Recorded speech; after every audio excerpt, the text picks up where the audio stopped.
should start recording. And I'm going to go to OBS and see that that's actually true. It did start recording. Fantastic. And I'll cut this out before I upload the video. All right. Hello, everyone. Welcome back to another stream. It's been a long time since last time because I have been moving. As you can see, the room is completely different now. My chair is different. The picture is the same. I brought that. So this stream is not going to be a Rust specific stream. It's not going to be a coding stream. Instead, it's just going to be a Q&A stream. There are enough things that have changed in my life since last time that I figured a Q&A is a good thing to do just because people probably have questions. Things have changed in the world too. If you have submitted questions in advance, then you can watch them being answered now.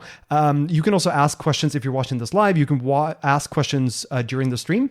The link to where you can ask questions and vote on questions is in the video description, or someone also just posted it in chat. They're both the same. They both work. What I'll do is I'll go through the list of questions that have come in, by how much they've been voted up. And I'll skip any ones that I don't care about. I don't think I'll skip very many.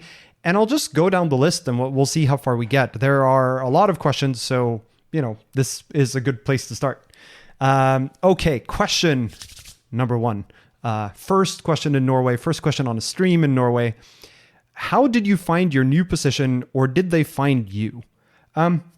So for a little bit of context, I recently left AWS as part of my move, and I joined a company called Helsing.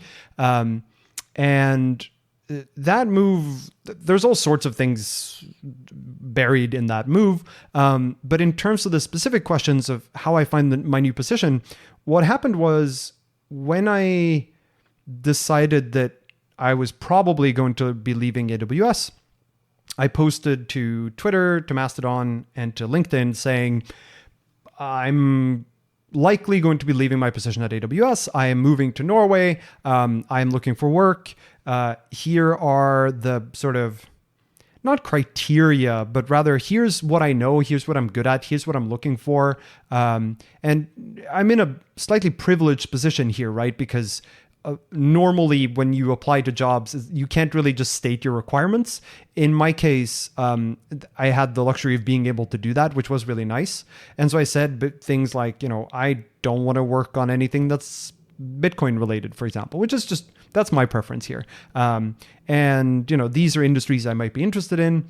And I got a bunch of emails in response, and Twitter DMs and whatnot. Helsing was not one of those initially. Or rather, what happened was, I think a few weeks later, I got an email from someone who had been watching my streams for a while being like, oh, I noticed you're looking for work. I work at this company. Would you be interested in talking to them? And I was like, sure, that sounds interesting. Why not? It looks like a company that does interesting things in a domain that I'm not used to. And so I set up a call with one of the hiring managers there, and then it sort of ran from there. So in a sense, it was kind of both, but mostly they found me through this person who'd been watching my videos. Okay, next question. Let's see if there are any follow-ups to that. Nope, no follow-ups. So this is a sensitive question. I believe salaries in the EU are not aligned with North America and especially the US. Is there a big gap between your new and old one? It's not a sensitive question, or rather, I think decent chunks of the world think that it's a sensitive question. I don't think it should be. I think salary is one of those things that it's extremely important to be pretty transparent about, because otherwise you end up with immense pay gaps, both between regions, between people, between companies. And I think it benefits all of us to be relatively transparent with our salaries. Some of that is complicated depending on the company and depending on the country you work in and the contract you've signed. But what I'll say is that so at Amazon, and I've said this before, my salary, sort of total compensation, including stocks and the like, was around $450,000 a year towards the end. But in reality, it was actually a fair bit lower because of the drop in Amazon stock price. It was almost closer to 350 by the end, which is pretty crazy. That's abnormal, right? Normally, they pay a decent amount more. And I was also on the sort of promotion track to principal engineer, which would have bumped that pay by some amount as well. But so I was exiting, let's say, around $400,000 a year. I didn't end up with an actual offer from Amazon in Europe, but my understanding is that the offer would be significantly lower in Europe than it would be in the US. That also varies by company. So at Meta, for example, this is only based on my understanding, the pay in Europe is lower than the US, but not by that much. It's like 10 to 20%. At Amazon, I think the pay cut is about 50%, maybe even more. So it's pretty significant. Helsing pays pretty competitively. The challenge that any company that's not on the stock market yet has is that when they pay you in stocks, those stocks aren't worth anything, or rather they have an estimated worth. Like they can estimate the value of the company based on, valuations and seed rounds and the like, but they're not liquid. Like you can't sell them and get money. So it is a little bit of a bet. And so it depends on whether you consider those, if you're given stocks, whether you consider them being worth anything. So the cash compensation that I'm getting from Helsing is competitive with what I got at Amazon. So it's about 250,000 euros a year. And then there's stocks on top of that, which are worth question mark amount of dollars. I think the sort of target was that the total comp would be about the same given the current valuation of the company, with sort of the expectation that the valuation of the company might go up over time. But that's roughly where we're at. So in that sense, there's not actually a big pay gap between my old position and my new position, which is pretty impressive given that I'm in Europe. This is one of the things that I've gotten the impression that Helsing is doing pretty intentionally, is that they understand that this is a place where it's important to attract very good engineers, and that means that you have to pay competitive salaries. And that's certainly what I got. It depends also what you compare with, right? If you compare with like a high frequency trading firm in the US, then no, they're not competitive, but you're comparing very different industries as well. Follow-up questions. Not any follow-up questions yet. All right. I'll try to take follow-up questions before I move on to the next one, just because although looping back is annoying, especially for the people watching like video on demand afterwards, because then I put like chapter headlines for each question, and then it becomes a new chapter headline that refers to your previous question, and it just gets annoying. Did you consider the stock value at what price when evaluating the offer? Yes, I did. So the offer that I got from Helsing included some number of stocks and the sort of estimation of the current value of the company, and I certainly took that into account. The tricky part, right, is that it's not about what the company is currently worth, which you can estimate pretty well based on seed rounds.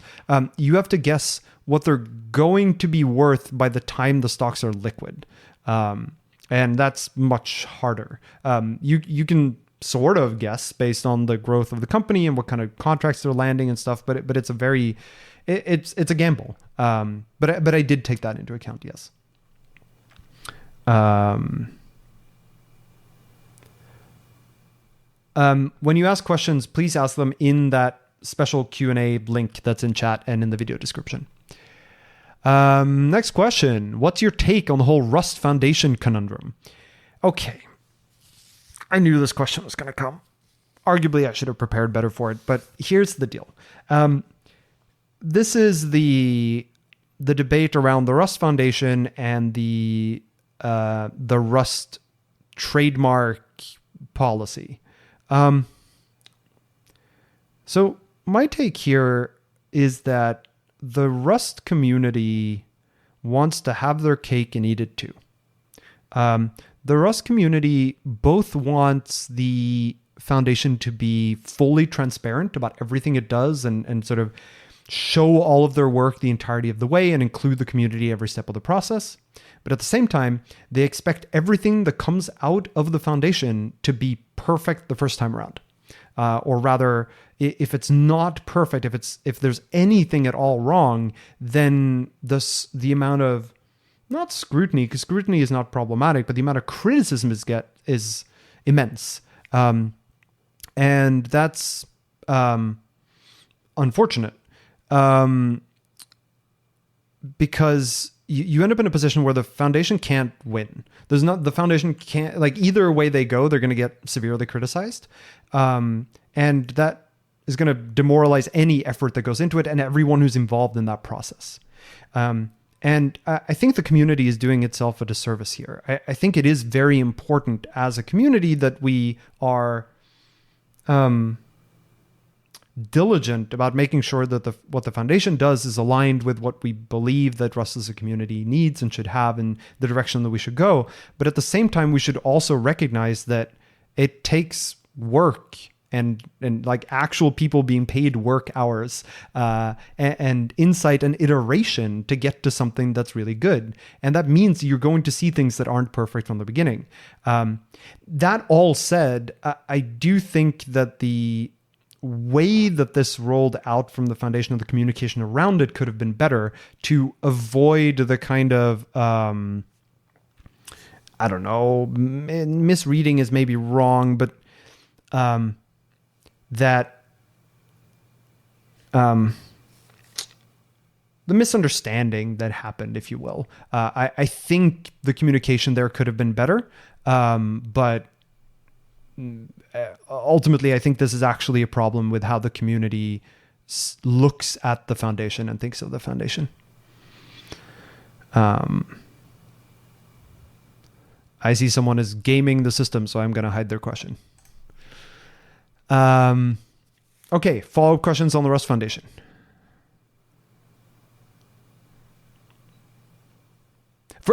I'll also add that I do think that trademark policy was problematic in a number of ways, as has been described. I'm not questioning that at all. It's more that this was clearly a draft that was expected to be iterated on, and I think we should give the foundation some leeway to propose things that aren't perfect. Okay, next question. What could possibly be a reasonable application of AI in the military? Helsing's website is not remotely clear about what they actually do, and AI for military applications seems like a gigantic minefield of serious concerns. A computer cannot be held accountable, therefore a computer must never make management/military decisions. I don't love the phrasing of this question, but I think the core of it is a good one, which is like, why would you want AI in the military or near anything that is as serious and potentially deadly as what military involvement entails? And the answer here is that, and this is personal opinion, just to be clear, my take here is that it's actually critical to get AI into these situations because there is such an overload of information. It's a fire hose of information once you start connecting all these different systems. And so it's not about using AI to make decisions. I agree with you there that if you take the human out of the loop here, then you run into really problematic territory. But that's also not Helsing's goal as far as I've deduced or that I understand from talking to the people there. Instead, the goal is to use AI to make the humans' decision-making process and the humans' insight into what happens in a war zone or on a battlefield, to give them better insight, better understanding, better overview, so that they can make better decisions.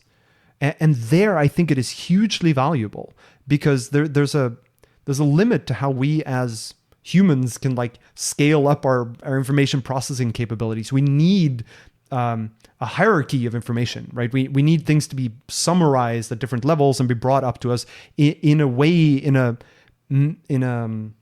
format that we can make decisions on. If you are watching over a battlefield and you just get all of the information about all of the assets that are there, friend or foe, then you're going to be overwhelmed. You're not going to be able to take intelligent decisions because you're not going to see the patterns. And the hope is that by using AI here, you can try to distill the things that are important, surface those better, and then the human can make decisions based on that. So it's not about making AI make decisions. It is about making AI let humans make better decisions.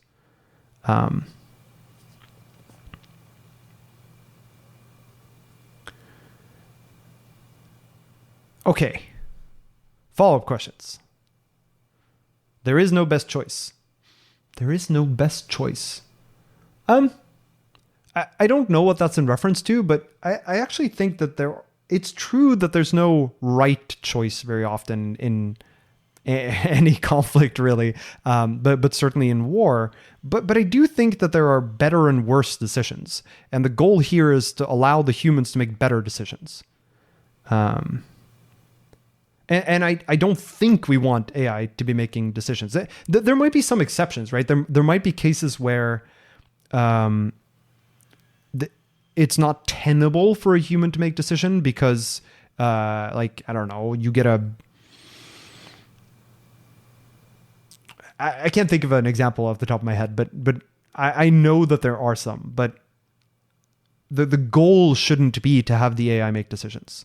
And I think any time where there's a potential for the AI to make a decision, you have to be extremely rigorous about why are we allowing this to be the case? What are the options? Is this actually something we want to do?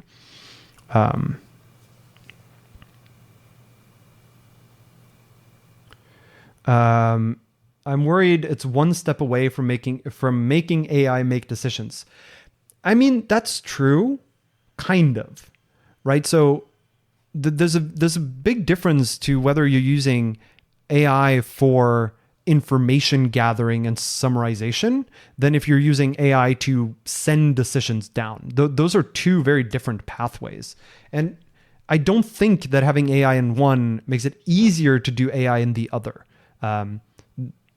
Maybe there's a question of like having technology built in here at all, but I think they're actually pretty disconnected. So I'm not too worried about like a slippery slope here.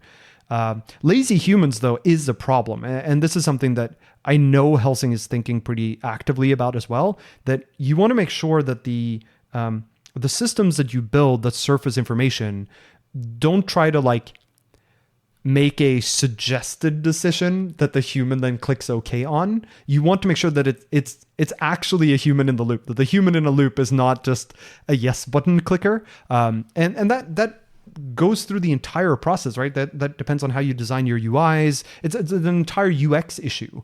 It's almost psychology, if you will. And so point very much taken that lazy humans is something you need to worry about. But at the same time, I think that is a problem you have to worry about regardless of how you set up these systems. Okay,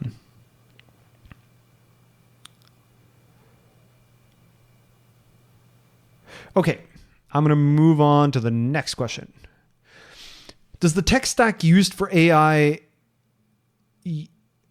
is the tech stack used for AI in Rust as well? We'd love to know more on where Rust helps in the AI space and the products built. So one fun part here is I don't yet have access to the Helsing codebase because I don't actually start until August. So I can't tell you anything about the actual code, but I can tell you about sort of roughly what I know about the structure of the architecture, if you will, and the design of the software stack. A lot of the AI stuff is in Python. The hope is that we can use Rust to make those parts better.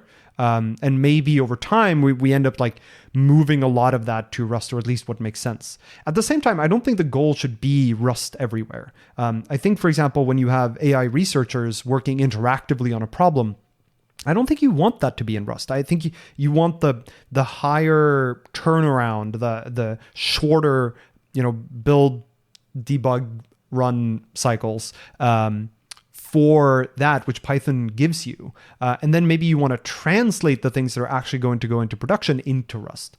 So I don't think the goal is to remove Python altogether. I think that's the wrong goal to have in mind. Instead, the question is, where can we use Rust to make this this overall system better. Now, as for if Helsing does AI, then where is the Rust? And the answer is the AI is really mostly present in the sort of information collation space. That's where the AI shines. But there are all these underlying systems that are used to disseminate information, gather information, coordinate between different units, essentially building the communication system. And that's basically all in Rust. So think, the network stack, you need to talk through some really weird, like hardware and military equipment. Like a lot of this stuff is very low level things. You have really intermittent network connectivity because that plane isn't near that radar anymore, right? So links come and go. They're really unreliable. They're really low bandwidth. They're very high latency, maybe all of the above. And so you need to build a solid tech stack for even just exchanging information in that kind of severely distributed system. And those bits are all in Rust. Same things with everything that then gathers the information and brings it back to where it can be analyzed. Anything that sends, control operations back. Essentially everything except for the AI, which turns out to be a fairly substantial bit of distributed systems engineering. So there isn't too much Rust in the AI part of the stack, but I'm hoping we can get there more and more, specifically because, you really want low latency for anything that's being displayed to humans, right? And there, Python doesn't really shine anymore. You end up with pretty high turnaround times. So once you have encoded the algorithm, having an easy way to then turn that into the sort of lower latency, higher throughput Rust front end bits as well would be beneficial.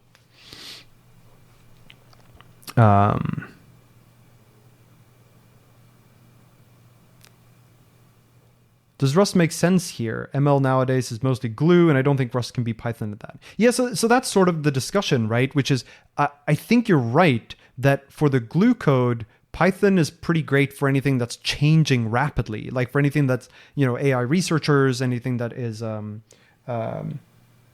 essentially prototyping. But once you've sort of solidified that this is how this thing is going to work now, I think it makes a lot more sense to have it be in Rust, because even though it's glue, it ends up being on the critical path for a lot of things. And so making it be in Rust is probably a worthwhile investment. Securing information at rest, all of the storage systems for things like the AI models, getting that data, exchanging it to where the models need to be run, between where it needs to be trained and where it needs to be stored. All of that is also in Rust. Okay. Next question. What is your skincare routine? Women YouTubers are always asked this, so men should get to answer it too. It's a great question. I was also told by my partner that I have to answer it, which I was planning to anyway. My skincare routine, I think, as my girlfriend would say, is suboptimal. There's a bunch more things that I probably should be doing. I get pretty dry hands. So I need to use like moisturizer a bunch, and I don't use it as much as I should. And then I get, very coarse hands and stuff. It's not great. I don't do anything super special otherwise. What I do is, as you may have seen sometimes I fully shave, and everyone thinks it's really weird, but it's just nice sometimes to just like let my skin breathe. And then I put on like moisturizers, like face. See, I didn't even know that there were special moisturizers for faces, but there are. And so when I shave, I put those on, and everything gets nice. And then because it can get pretty, the skin under the beard can get pretty dry over time. I think that's really about it. Which is, I wish I had more to share on this point, because I feel like it would be interesting, but I don't really. Which just means that I'm underperforming in this area. Beard oil. I used beard oil for a little bit, but it didn't really work well for me, because I think what my skin needs isn't oil. It's whatever the opposite of oil is. Like there's like two things, and you don't want to use one if you have skin that needs the other. But yeah, I tried using it for a while, and that just didn't really do it for me, and just left my skin kind of greasy. So I wasn't a huge fan. But I tried it. Didn't make it meaningfully softer either. Okay, next question.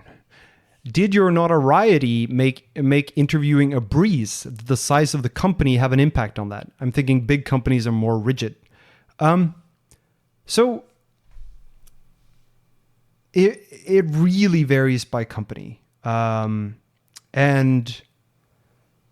the fact that I have a lot of, not just that I'm known, that carries some weight, but also the fact that I've done a lot of live coding. So people have seen me program, right? Like it becomes a little weird to do something like a coding question in an interview when they've seen me program live, right? Because it feels like that's already kind of covered.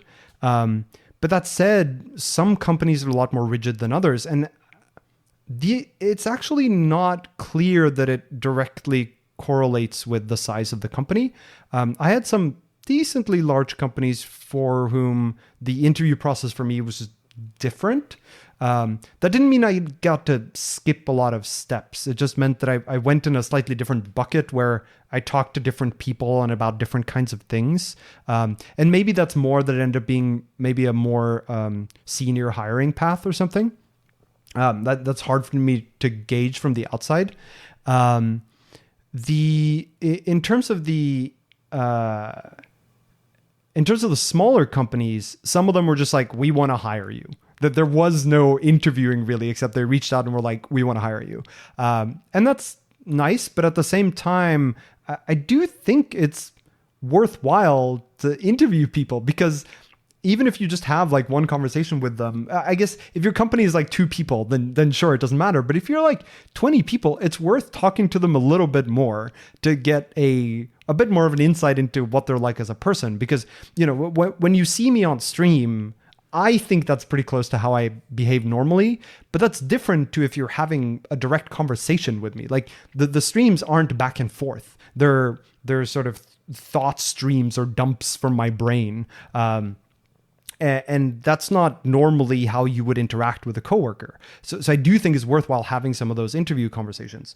Maybe you skip the technical interview, but like, in reality, the answer here is that being known meant that most of the companies I talked to came in with either the expectation that the coding part was a formality, or just with we're not even going to do coding. And then for some of them, it went all the way to, we just want to hire you. And in some sense, that's kind of a red flag for me. Like I want to make sure that they have a conversation with me, because otherwise it means that they're not, sort of, to use some Amazon phrasing here, diving deep on the candidates they're getting in to figure out whether they are actually someone they want to work with and not just someone they think is a good engineer. In terms of the companies that are sort of mid-size, it varied a lot. For some of them, I went through a completely normal interview loop, but all of it with a weird air of like, yes, we apologize for the inconvenience, which like, I don't mind. I understand why you have to follow a process, and it's fairer that way. So don't apologize. To some companies that were just like, okay, we're not going to do the standard process because it doesn't really make sense for you, but we do want to have these conversations and to figure out whether you fit with the company. And ultimately, like for Helsing, for example, that's what I went through. So I didn't go through like a normal coding interview, for example, but I did talk to a bunch of senior people and have those conversations of like, what do I think about software engineering? How do we interact when we have a discussion? And so I think that ended up being a nice middle ground. So I don't know that it makes interviewing a breeze, but it makes it different. It also depends what you're looking for. Like if I was just looking for a job, then yes, it makes it a breeze because I could just pick one of the companies that just wanted to hire me. But in terms of the other companies, for the ones that had the standard process, those are also, there's no difference. There's no breeze or no breeze. But for the ones where you go through like a special path, it's, I don't want to say intimidating, but it is, it's harder to prepare for, because at that point you're just having conversations with people, which isn't necessarily good or bad, but it's not it doesn't feel like a formal interview setting. And so it's always a little hard to figure out how you should present, like what voice you should use, if that makes sense. So it made interviewing weird and different. Was there a correlation between company size and compensation? A little bit. The smaller companies can't offer quite as much usually, but the biggest difference is actually whether they are a publicly traded company or not. So if the stock grants they give you have actual liquid value or not. Because what a lot of the startups tend to do is that because they can't pay you as much, they pay you the sort of gap in stocks based on their guesstimated value of those stocks. But that's not super helpful. That's not real compensation, right? It's not money I can take to buy food with. And so in that sense, the pays are correlated in the sense that the bigger companies are more likely to be public, and so therefore you have more liquid money coming out of it. But at the same time, if you take the startups at face value in terms of their valuations and what the stocks are actually worth, then you get to a point where actually they're decently competitive. It also depends on the level. So the other thing I found was that the smaller companies tend to cap out sooner. Like it's rare that they're looking for like a principal engineer, because they don't really need one if they have 5 people, or they might want one, but it's going to be harder for them to attract one. So if you're coming as like a principal engineer or a senior principal engineer from one of the big tech companies into a startup, your pay is going to drop because those companies just have a sort of ceiling around like the senior engineer, senior staff, like somewhere around there. That's sort of where they top off, unless you then become like the head of engineering or VP of engineering or CTO or something. And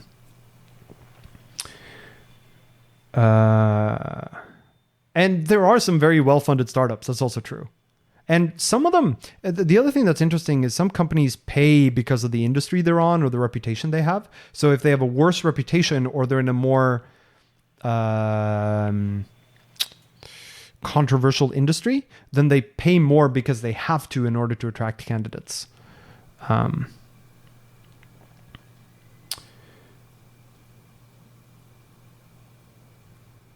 What's your current title at Helsing? My title currently is just software engineer. We're still basically working out what the ladder looks like, so to speak. So I'm guessing that's going to change in probably not too long.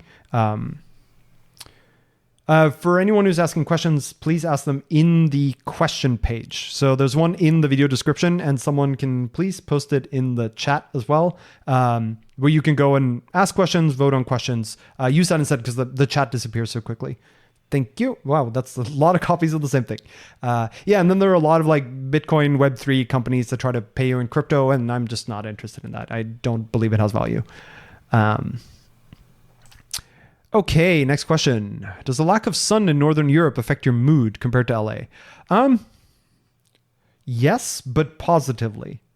I like darkness. I mean, currently, because we're in the middle of summer, there's actually more sun here than there is in LA. But in winter, of course, there's less sun.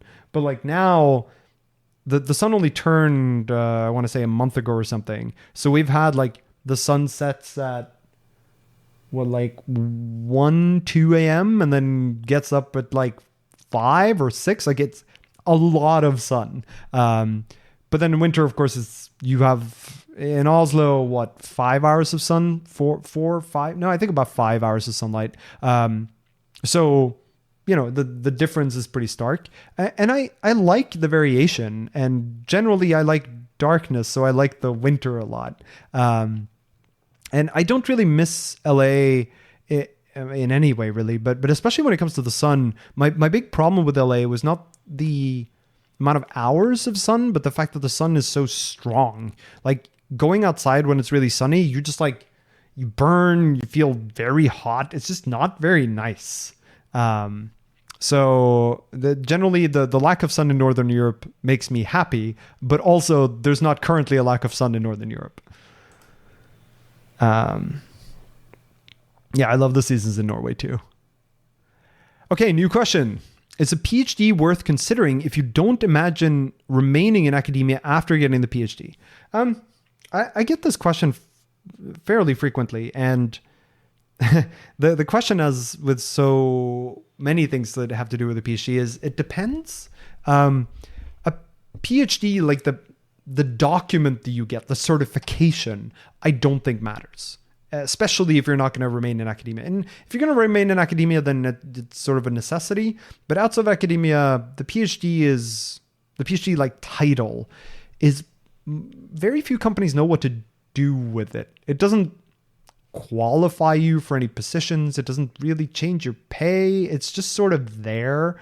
There are some companies for which that's not true. Like if you go into more of like a research lab, like Google Research or Microsoft Research. And I know that there are some positions at Google, for example, that sort of require a PhD. So there are exceptions to this, but by and large, a PhD is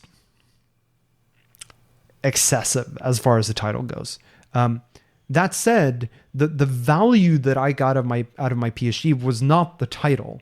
It was the 6 years that I got to spend doing things I thought were interesting and learning things and branching out. That's the real value, right? If I had worked for those 6 years, I'd be sort of constrained to what my employer wanted me to do or was willing to pay me to do.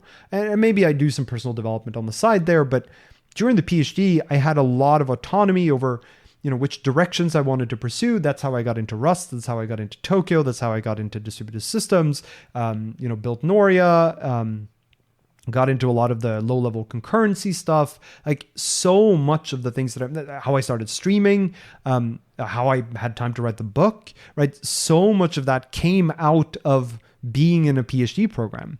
Not to mention that you have, very talented people guiding you through the process. You're working with other people who have similar interests to you and also have similar sort of freedom. So I really enjoyed the process. I don't think the end result in terms of certification is worth it, but the process was worth it for me. It also depends on what you mean by worth it, right? So if you attend a place where it's covered by a stipend or like a research assistantship or a teaching assistantship, then I think it's, at least for me, pretty clearly worth it because I enjoy that kind of work. If you don't like teaching, don't really like research, and have to pay out of pocket for it, then no, it's probably not worth it. So it's hard to really give an answer that applies to everyone here.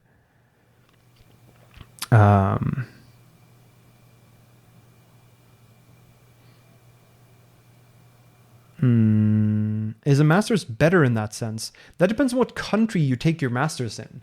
So what the difference between a master's and a PhD and what they both entail varies a lot by continent, but also by country. So ultimately, what was valuable to me was the relatively unconstrained research time. And if you get that as part of a master's, that sounds great.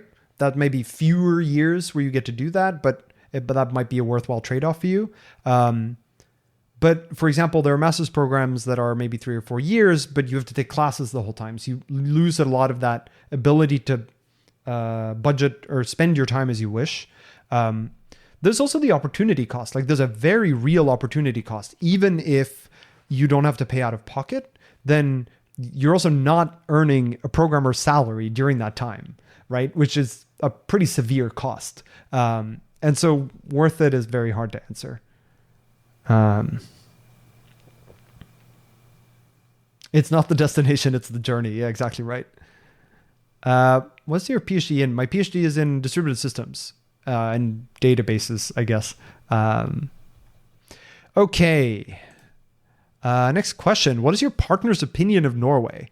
I would have to ask her. It's weird because we moved here we got to Norway June 3rd, and we moved into this apartment June 18th. 15th? 18th? somewhere around there. And so there's been a lot of moving. Like the past 2 weeks as well have really just been still moving, even though we moved in now a month ago, because it's like you have to get computer parts, you have to get furniture has to be delivered, then you realize you need other furniture, and it's just like there's an endless cycle of just like constructing a home, even though like we're renting, so we didn't have to like buy a kitchen, but even so you have to fill a kitchen. So I think everything has felt very temporary, very in motion, very in flux. And so I think now it's finally starting to settle down and we actually feel like we live here now.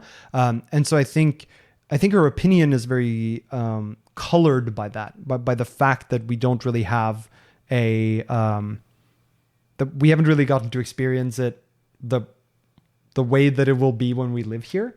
That said, I think, and also there's a heat wave in Norway, or was until very recently. So we moved here in the middle of summer. So like the sun was out for like most of the hours of the day. Plus there was a heat wave, so it was extremely warm. So we moved here and she was like, you told me it was cold and dark. And it is the opposite of that, like to the point where it's like sweltering. And in Norway, because, you know, we don't really get heat to the same extent as the rest of the world, people don't really have air conditioning. That's not a thing here. But of course, in the US, everyone has air conditioning. And so we came to a place where it was swelteringly hot some of these days. So we came to a place where it was swelteringly hot and no AC, and it was bright all the time. So I think that made it a little, I don't want to say miserable, but it put things off a little on the wrong foot. But I think now we're starting to settle in. I think, we went to dinner at a restaurant yesterday, which is like the first time we've done something fairly normal. We now have most of the things in the house. We're not waiting for any major pieces of furniture anymore, except a TV bench, but we're getting there. So I guess the answer is ask me again in like 2 months and then we'll see.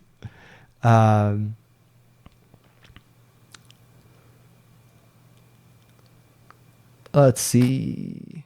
Yeah, I know. It's also only going to get darker and darker and colder over the next few months. So hence, again, ask me in 2 months and we'll see. But I think, in some sense, I think she's prepared for this. Like she knows that that's what Norway is like. And we'll just have to see whether that ends up being okay or not. And for what it's worth, like, I don't know if I'm settled on Norway yet either. There's a reason I moved away, like, I guess 15 years ago now. Wow. There's a reason I moved away in the first place. And it wasn't just to like explore the world. And so it could be that a year from now, my partner's like, yeah, let's stay. And I go, nope, I need to leave. That could very much be the case. I genuinely don't know. But at the same time, I really like Norwegian winter. I think it's nice. It's pretty. It's different. It's cozy. And the question is whether I can make that rub off.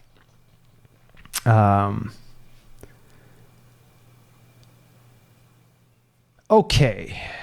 Next question. What's your recommendation for practicing Rust? I've read a bunch of books, but I still feel like I'm not sure what I'm doing. Do you have some interesting project ideas that could touch on some important Rust topics? The best way to practice Rust is to build things that you need.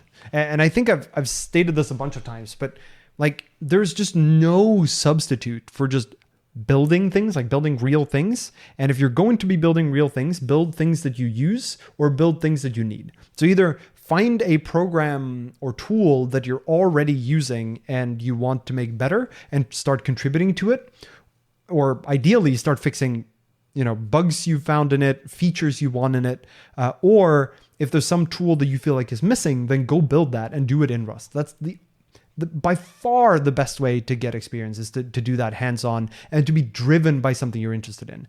If like what's interesting to me is not necessarily going to be interesting to you. So it needs to be driven by your interests. And when I say something you need, there's a slightly variation of that, which is something you want to build, right? So if you're like, man, I've really wanted to learn how databases work or how SQL works, then go build a database. Like the docs for SQLite are really good. The code base is pretty readable. Go build a database.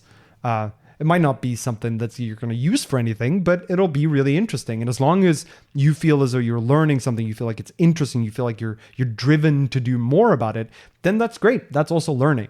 But ultimately, you have to build something real. The reading the books it's a useful stepladder, if you will, but it's not going to get you all the way.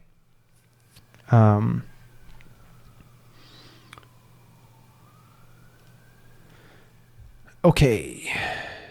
Next question.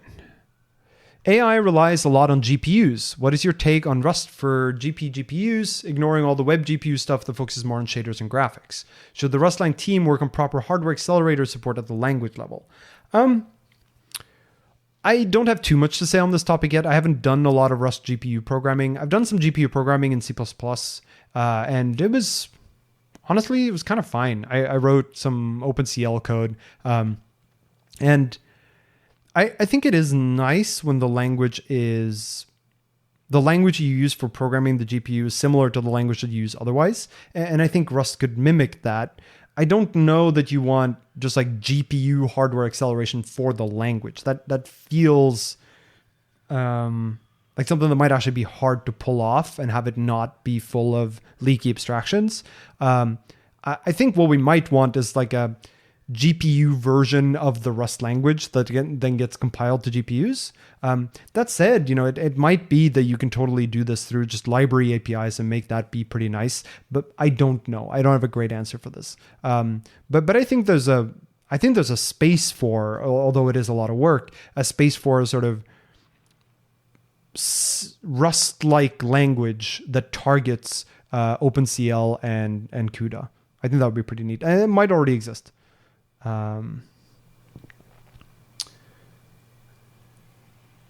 Okay. Next question. Where in Norway will you be working from? Do you plan to be active in the local Rust community? So I moved to Oslo, which is the capital of Norway. It's like in the southeast corner of Norway. And I'll be working from home. Like this space right here is also going to be my office space. If you remember from my streams in Los Angeles, I had two separate desks, one for work and one for my home computer and streams and stuff, which I really like. I like having them separate so that I go into like a physically different location to be at work or not at work. It just helps mentally a little bit. Here, I don't really have the space to do that. So I'm just trying to make this room as nice as it can and then try to find other ways to make it clear what is home and what is work stuff. But I'll just be using this one room as my office for all the streams and home projects and stuff, as well as work. And yeah, I mean, my plan is to become active in the local Rust community. There hasn't been a Rust meetup arranged in Oslo for a little bit, but the next time one is arranged, I'll definitely be coming. My plan is just start to come to them regularly. Los Angeles, I think, used to have Rust meetups, but then they sort of ended for a while and they were remote for a bit, which doesn't interest me as much. And also in Los Angeles, everything is far and you have to drive, which is really annoying. Whereas here, basically wherever it gets arranged, I can just either walk or take public transport, which is really nice. So it makes it a lot easier to be active. I might also end up being active in the sort of adjacent Rust communities. So the Copenhagen Rust meetup, for example, I think I'll probably go to not super regularly, but every now and again. Maybe I'll give a talk there. That would be pretty fun. My brother also lives in Copenhagen at the moment, so I have a good excuse to come there for both. And same thing with Gothenburg or Stockholm. That sounds like fun to go visit too. Helsing also has companies in Berlin, Munich, London, and Paris. And so chances are I'll be going to those places somewhat frequently as well. And if there are Rust meetups happening at the same time, I'll go there. And the other thing that's nice about being in Europe now is it's a lot easier to go to most of the Rust conferences except for RustConf. RustConf is more annoying to get to now because especially with a new location, there's like the only flight is a 2-stop flight. But so like Rust Fest, Rust Lab, Euro Rust, I'm sure there are others I'll be aiming to go to, which I'm really excited for. Oh yeah, isn't my shirt great? I'm very happy with the shirt. It's great.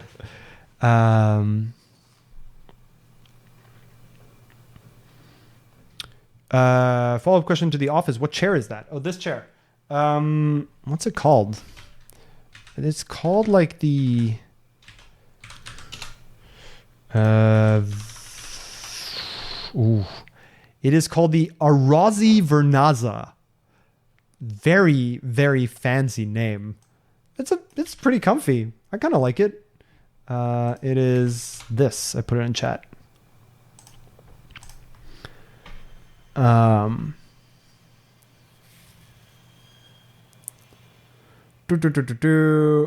do you stay productive when working remotely and how to stay disciplined? That's tough. Like when I work from home, I don't actually, it's not a problem when I have a separate physical space because I can just go over there and basically track my hours. I have no problem being remote because that's how I work in open source too. It's all remote. That doesn't bother me. I don't need to be around people to stay motivated to work.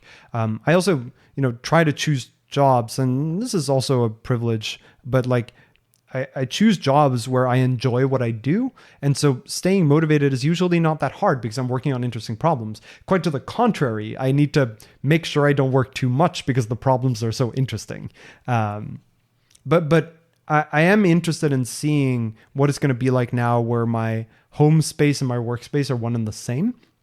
I worry that it's going to start to blur the lines, and it's going to be harder to focus at work because the home things are so nearby, and it's going to be harder to focus on home stuff because the work stuff is will so easily distract me. I genuinely don't know how that's going to work yet. And I haven't yet figured out what my sort of tools are going to be for separating the two.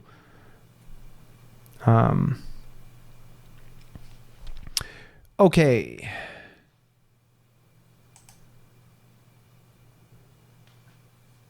Have you ever thought about moving to VS Code or IDE instead of NeoVim? No. I have basically no interest in having a non-terminal editor. There are a bunch of reasons for that. There's nothing I miss. Or rather, there's nothing I wish I had in NeoVim. Just at all. I'm very happy with my setup. So I don't really see why I would switch because there's nothing I would switch for. Like there has to be something that pulls me to the other thing, and there just isn't at the moment. And so, I've thought about it, but there's just nothing pulling me in that direction. And then I need to have a separate GUI window open. And one of the things that I do a lot, and you'll see this when you watch me do streams and stuff, is that I will actually exit my editor and then run cargo commands because I enjoy being able to customize the commands. I enjoy being able to do it all by the keyboard. I enjoy being able to see the full cargo output. I don't want it all to just be buttons and pop-ups in my GUI.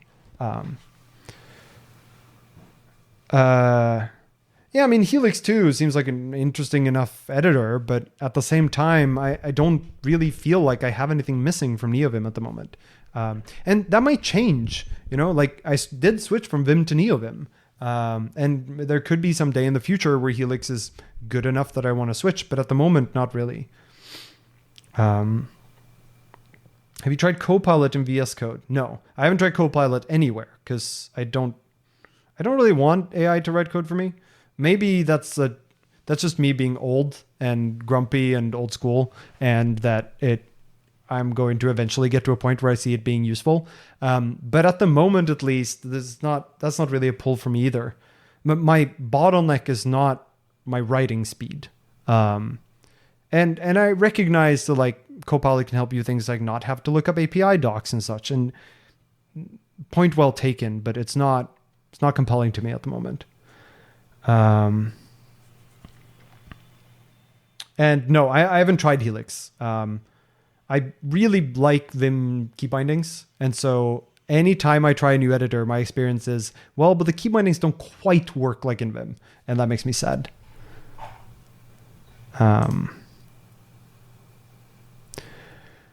Okay.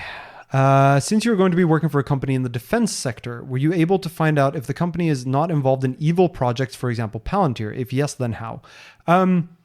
So the the mandate of Helsing is a little different than companies like Palantir. One of the things that I spent a lot of time thinking about before joining Helsing was exactly this kind of questions of like, how do I know that I'm not getting into a space that I wouldn't be comfortable saying that I work in, right? Like, I need to be able to live with myself working for this company. I need to feel like the work that I'm doing is not just like valuable or important, but is also like good, or at least not evil. And ultimately I managed to convince myself that that is the case for Helsing, at least for the time being. And there are a lot of complex, essentially mental analytics that go into that decision. And so I don't know that I'll be able to fully articulate it, but part of it came from talking to several of the sort of senior people at the company about how do you make sure that this company isn't evil? How do you think about the fact that the bar, the line that you might cross is so tricky? And also the recognition that like, it's impossible to guarantee things in this space. Like defense and war are unpredictable beasts. And so, for example, it would be infeasible for a company to build technology and say, this only works for defense. Because realistically, defense is also offense. And very often the technology is sort of isomorphic. Like it sort of works in reverse as well. So the question becomes not so much which technologies do you build. It does to sometimes. There are some technologies that are purely offensive. Although you could argue, well, maybe they could be used for defense too. That's true. But there's like things like internal surveillance in a country, for example, that is much more borderline for me, much more gray, that I'm not super comfortable with, but also not something Helsing does. And I think the calculus for me came down to the fact that Helsing isn't trying to say we would never build anything that could be used offensively, but rather we try to choose who we work with and try to choose to work with, like, you know, European democracies that meet a high bar for moral decision-making, democracy, responsible use of technology and defense. And that's not perfect either, but realistically, I think that's sort of as close as you can get. I think you have to choose your partners. You have to choose who you are giving the capabilities you're developing to. I think it is a losing battle to try to say, I only build things that work defensively. The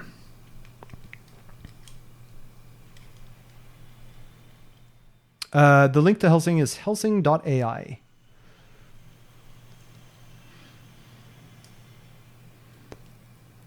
That excludes the UK. We sell far too much to the Saudis. Well, what's interesting is also that this isn't weapons export. Like Helsing doesn't build hardware.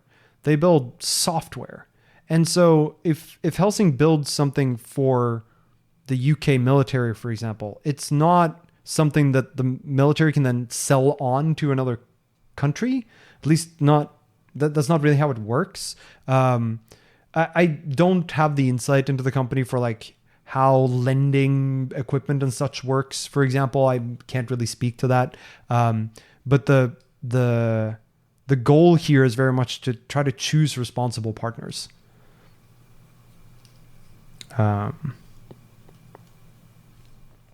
You said you won't use AI, but the company screams AI. What do you do over there? Yeah, so the company does a lot of AI, but I'm not doing the AI parts. I'm not doing like model tuning or working in PyTorch or anything like it. Quite to the contrary, I'm working on the Rust stack and on expanding the Rust stack. And I'm finding ways to take the stuff that's currently Python and moving it more into Rust where it makes sense. And so this is much more like Rust infrastructure, distributed systems than it is AI. My role, that is, at the company. So the company, one of the big things it does is sort of AI enabled technology. But there's a lot of technology that surrounds and underpins the AI parts. And it's that technology that I work on. And yeah, I mean, defense does have a reputation to be a bit slow tech-wise. That's certainly true. And I think that's one of the things that's really interesting about Helsing is that they're essentially trying to change that game, right? They're trying to say the current way of thinking about software in defense is broken. It does not work. And if you look at, nations across the world that we're more concerned about, they're not making the same mistake. They're making heavy investments in software over hardware. And we need to do the same. If you look at like the war in Ukraine too, one of the things that the Ukrainians have had a lot of success with is using technology. It's not by building fancier hardware. If anything, it's taking less fancy hardware and doing smarter things with it. And the way that you do that is you lean into the software engineering of everything. You build ways to do rapid deploys, software engineering at scale, feature improvement, like things don't take years, they take weeks, that kind of timescale. And then the question becomes, well, how do you square that with moving deliberately and without making potentially extremely costly mistakes? So it's not obvious.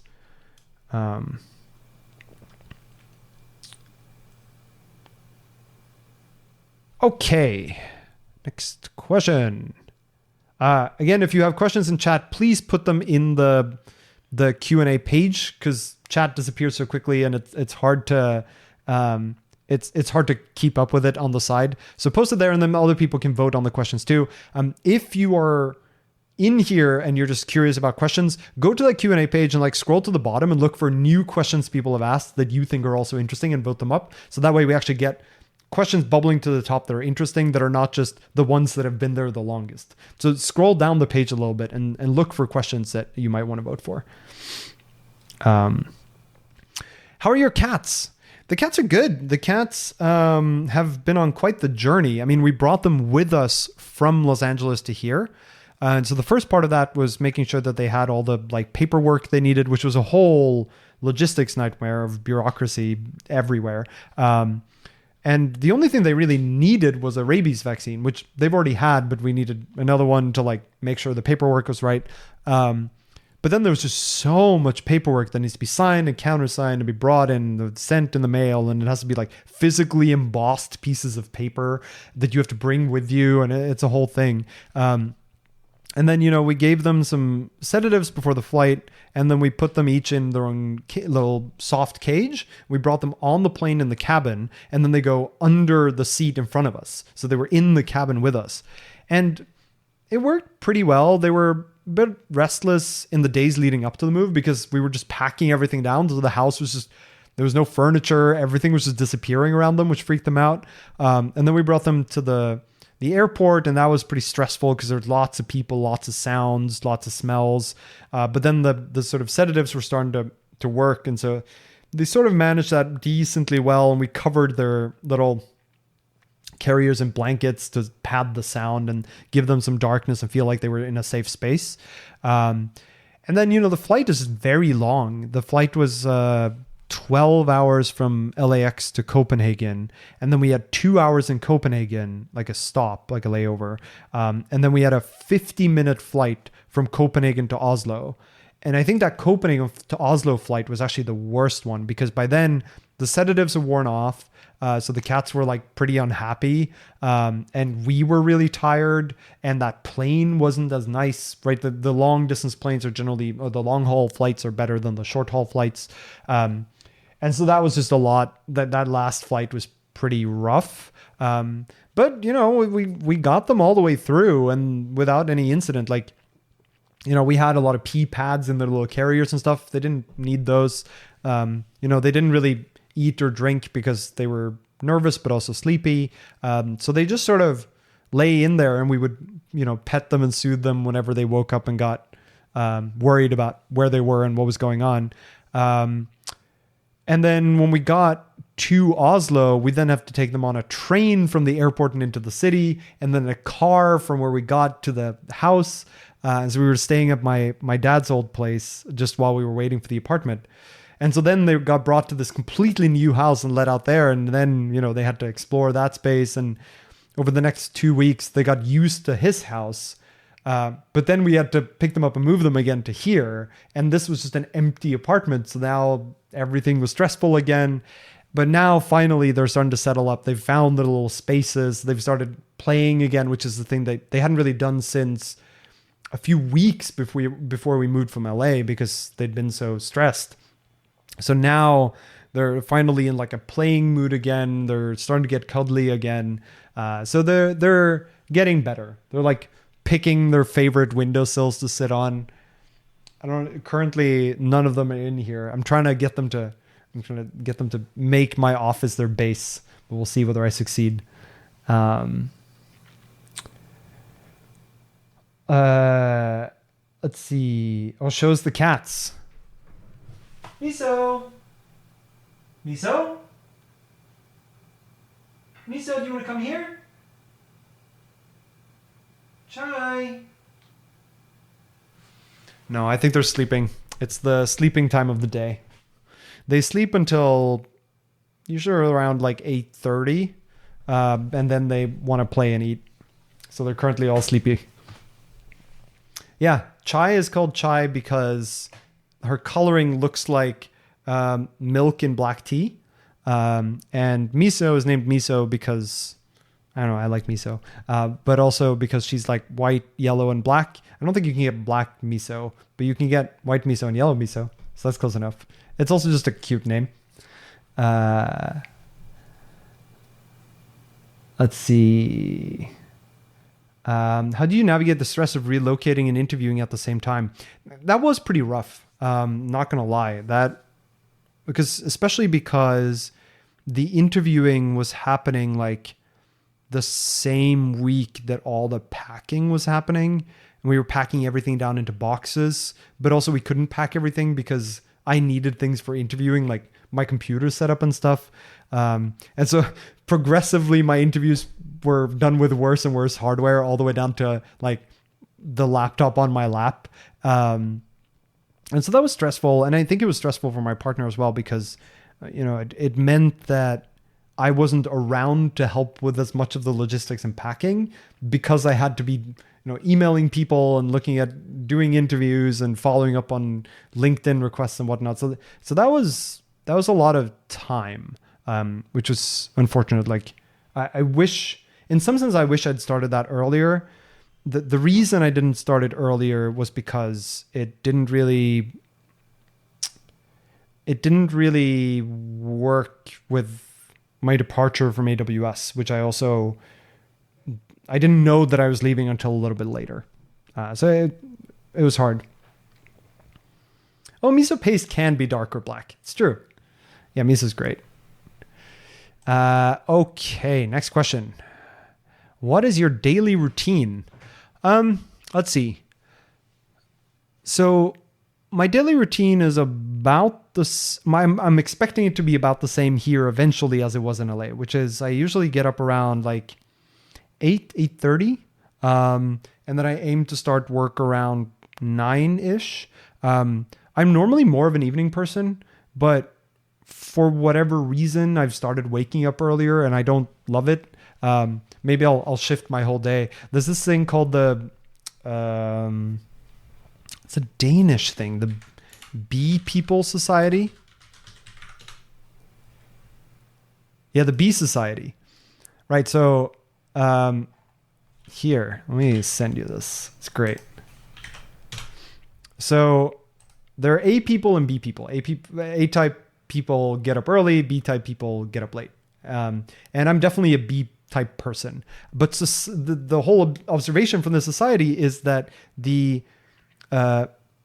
our entire society, especially in Western culture, is based around A-type people's schedules. So like people expect you to be at work at 8 or 9. People expect to have dinners at a certain time, and nothing is open late at night. If you have kids and bring them to kindergarten, like that closes on like A people's schedules. And so this observation was like, that's unfair to like the significant portion of the population, which are B people. They just don't align with that. So they live their lives sort of offset from their optimal routine. And their claim, at least this was their claim a few years ago, was that honestly, the way to do this is we have to split society. We have to like have A people work and B people work. We have to have A people kindergartens and B people kindergartens, A people schools, B people schools. And it's extremely costly and probably never going to happen. But that's one of the reasons why I've ended up becoming earlier, in addition to, I think, the sun and getting older, is that I think I've now just accepted the fact that society operates on an earlier schedule. And so I'm at a disadvantage if I don't follow the same schedule. And it sucks. I like sitting up like late at night when it's dark and quiet. It's great. Mornings, not a big fan. But I've sort of ended up there. So I get up around 8:30. I have breakfast, which is usually just granola, muesli, yogurt, and blueberries or strawberries, and some honey. Very good mix. So it's breakfast. And then I work from 9-ish until like 5:30-ish. I usually take about an hour for lunch, somewhere in there. I try to make, the way that I try to work is I work when I'm productive. And if I feel like I'm just not productive right now, then I go do something else and then I make up the time elsewhere.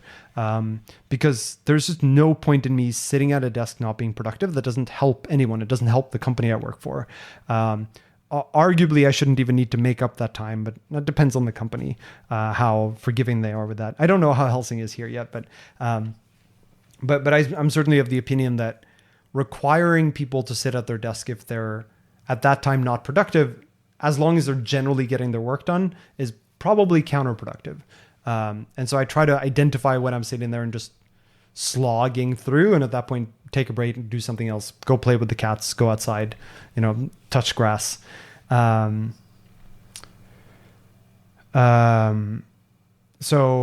I do that. Lunch, I bake sourdough because that's the thing that I do now. I'm that kind of person, apparently. I'm very sad about my sourdough here. I didn't have a chance to bring my latest batch, so I had to use an earlier one I've dried, and it's just not as good. It doesn't rise as well. I need to revivify my sourdough yeast. I tried to bake it the other day and did not work well. So I have some sourdough for lunch with usually avocado, which is harder to get here, and caviar cheese because caviar is tasty and cheap in Norway. And then work more, and then end around 5:30, and then dinner maybe around 6:30 or something. Usually we make it at home. And then play with the cats and feed them. I do that in the morning and do that in the evening.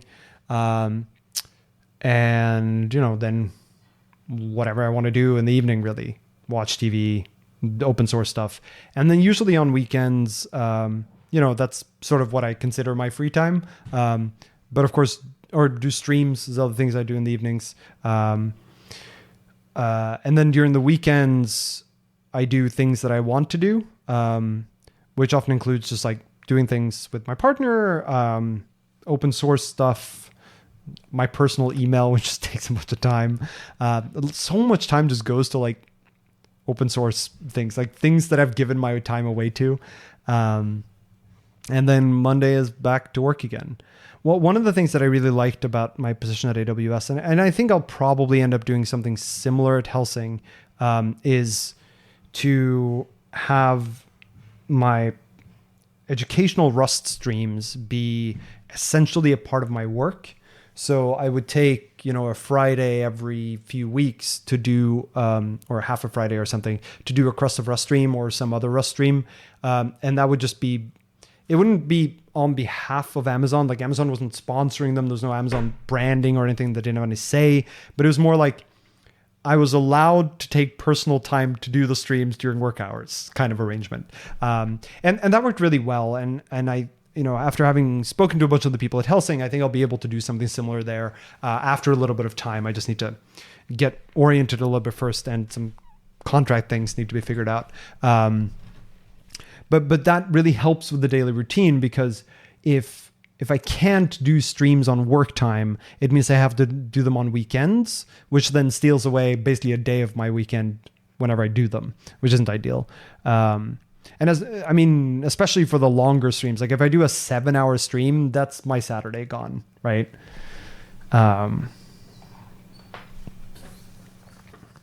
Oh, the A person, B person concept is not specific to Denmark, but the B society, I think, started in Denmark.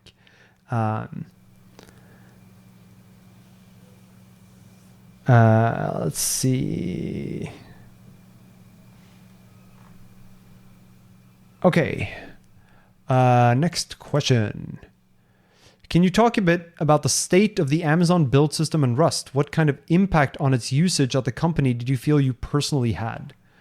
Personally had is hard to answer. So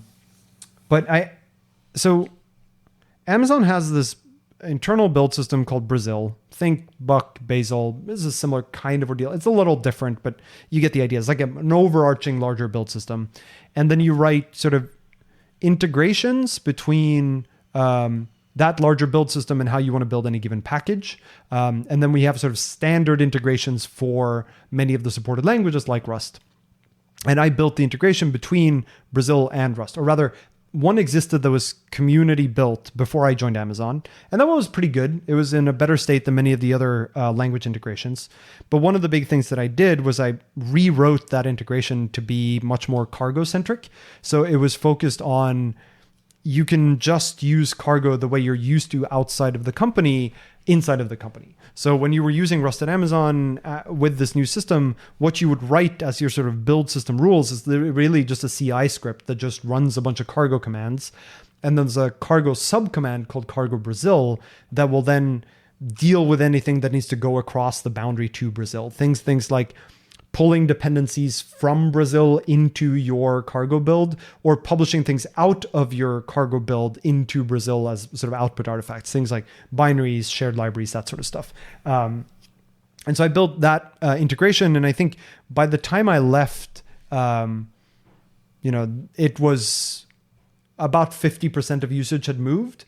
Without any really forcing function to make people move. It was more like announcing that you can do this now, and then people got pretty excited and started moving. And I think that made the experience a lot better. I did a decent amount of work on security integrations, which I can't talk too much about the details there, but on security integrations of the build system and stuff, as well as things like provenance tracking and auditability of dependencies, that kind of stuff. And then I did a lot of just sort of guidance. So other teams that were building things in Rust, whether in service teams at Amazon or in other build teams, just helping them with making decisions, solving the Rust problems, debugging the Rust builds, dealing with future proofing or upcoming breaking changes in Rust that might break them, like the when Rust changed which version of the Android NDK they built against, that had some repercussions internally that I dealt with. So it was a lot of really just sort of glue, like holding together all the different parts of the internal Rust ecosystem, which was really fun, but also, pretty exhausting, mostly because I think we were a team that needed a lot of people. And I think this applies to every language ecosystem internally. Like if you're going to own the language experience, that's a pretty hefty task if you want to do it properly. And I think our team ended up in a place where we didn't quite have the amount of investment and support from our leadership that we think we needed to truly excel at the tasks that we've been given.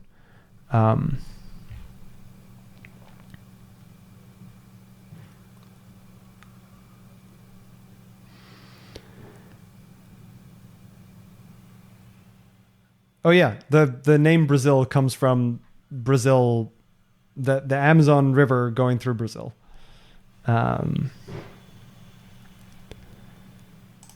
Okay, next question. How often do you exercise, and does it help you write better code? I don't really exercise, and I should, and it would probably make me write better code. Realistically, the answer here is I used to rock climb a decent amount. Now I haven't done it in ages, and it makes me sad. I want to get back to that. Hopefully that'll be easier here because I can actually walk to places rather than having to drive there. Again, I hate having to drive places, and especially when it ends up being far. But also I started jogging back in LA, and I started jogging like almost every day, which is maybe an aggressive place to start. But I started jogging maybe a month or so before we moved. And so that, of course, then got completely interrupted by the move. So I'm hoping I'll get back to that here. But I haven't picked that back up.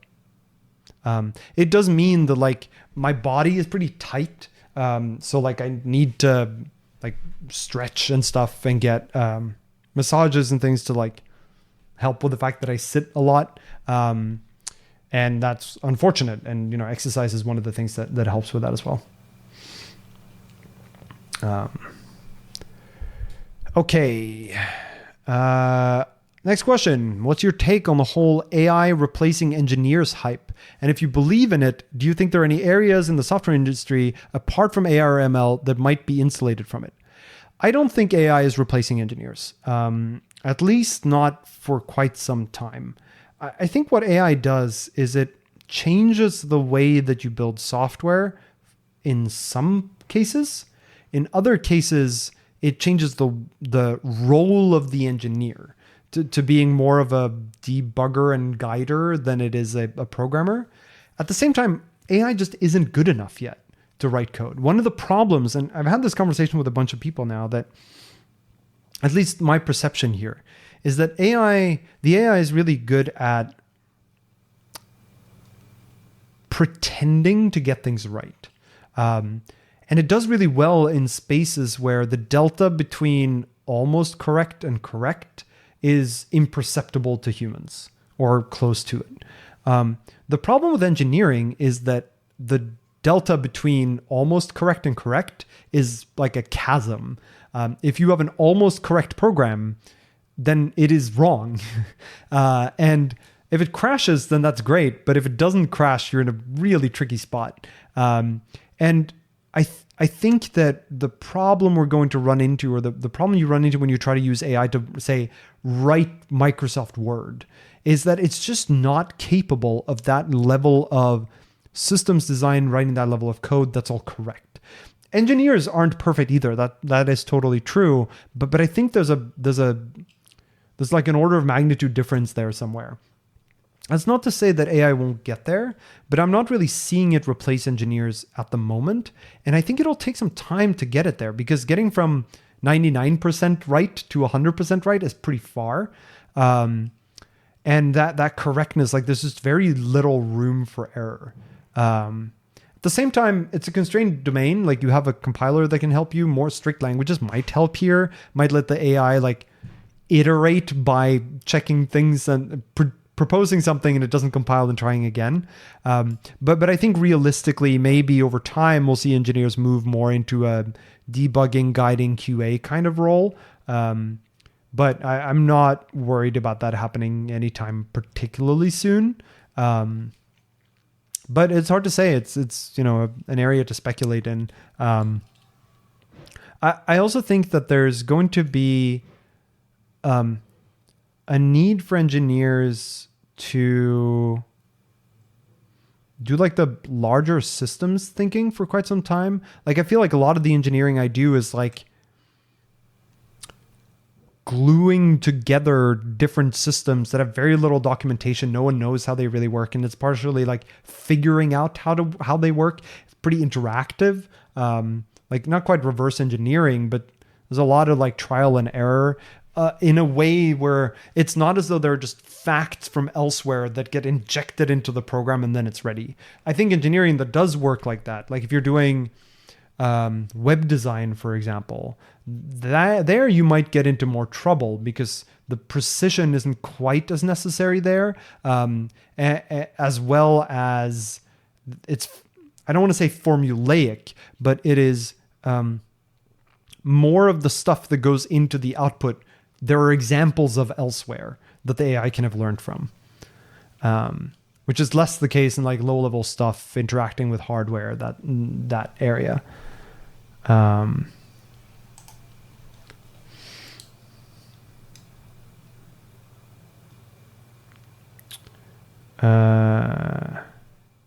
LLVMs are amazing predictive text engines. Yeah, I mean, they're very good at generating realistic sounding text, but that's different from generating correctly syntaxed and semantically correct code. Oh yeah, not to mention someone pointed out in chat, making changes or extending AI generated code is a nightmare. And I believe that, because one of the things that as engineers we get really good at is not generating code for a given task, but figuring out how do we write this code in such a way that it works with all the other stuff. It's not writing code in isolation.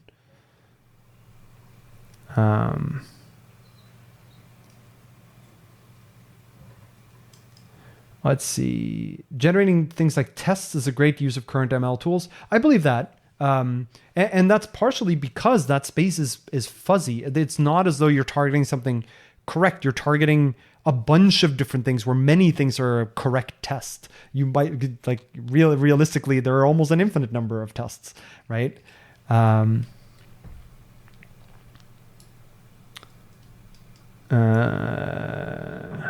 Software engineers will bog towards more formal specification and let the AI extend compilers handed automated reasoning, codegen, and simulation. Yeah, that's the other potential path forward here, right? Is that engineers end up doing a lot of the specification of what does correct even mean in the space. Maybe AI does code generation or even proof generation guided by humans, but ultimately, like, we write the definition of what are the inputs, what are the outputs, and what does correct mean. And then the AI just sort of generates everything that goes below. And then you have like use formal verification methods to check that what it generates actually matches the specification. That could also be a path. I think that's even further along.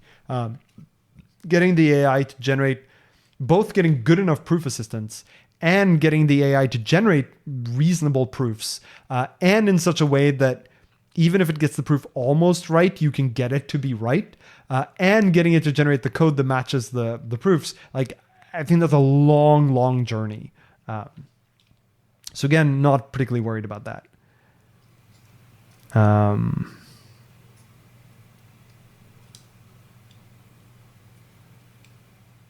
I'm not sure I trust an LLM to generate tests that cover all the edge cases I care about.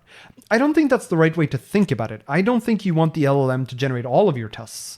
I'm saying that you could add this to your testing arsenal. So in addition to writing the tests that you know you have to write, in addition to things like, you might use tools like prop test or quick check or something like it that does property-based testing or fuzz testing. Those are valuable too, but they just randomly walk the space. And those are also valuable. And you could imagine that AI becomes another tool like this, where you describe, I have a function that takes these kinds of inputs and produces these types of outputs, generate some challenging test cases for this. And it might generate something that's somewhat reasonable, and now you have more test cases. So I think that's a totally reasonable way to try to do this, or try to use it as a tool.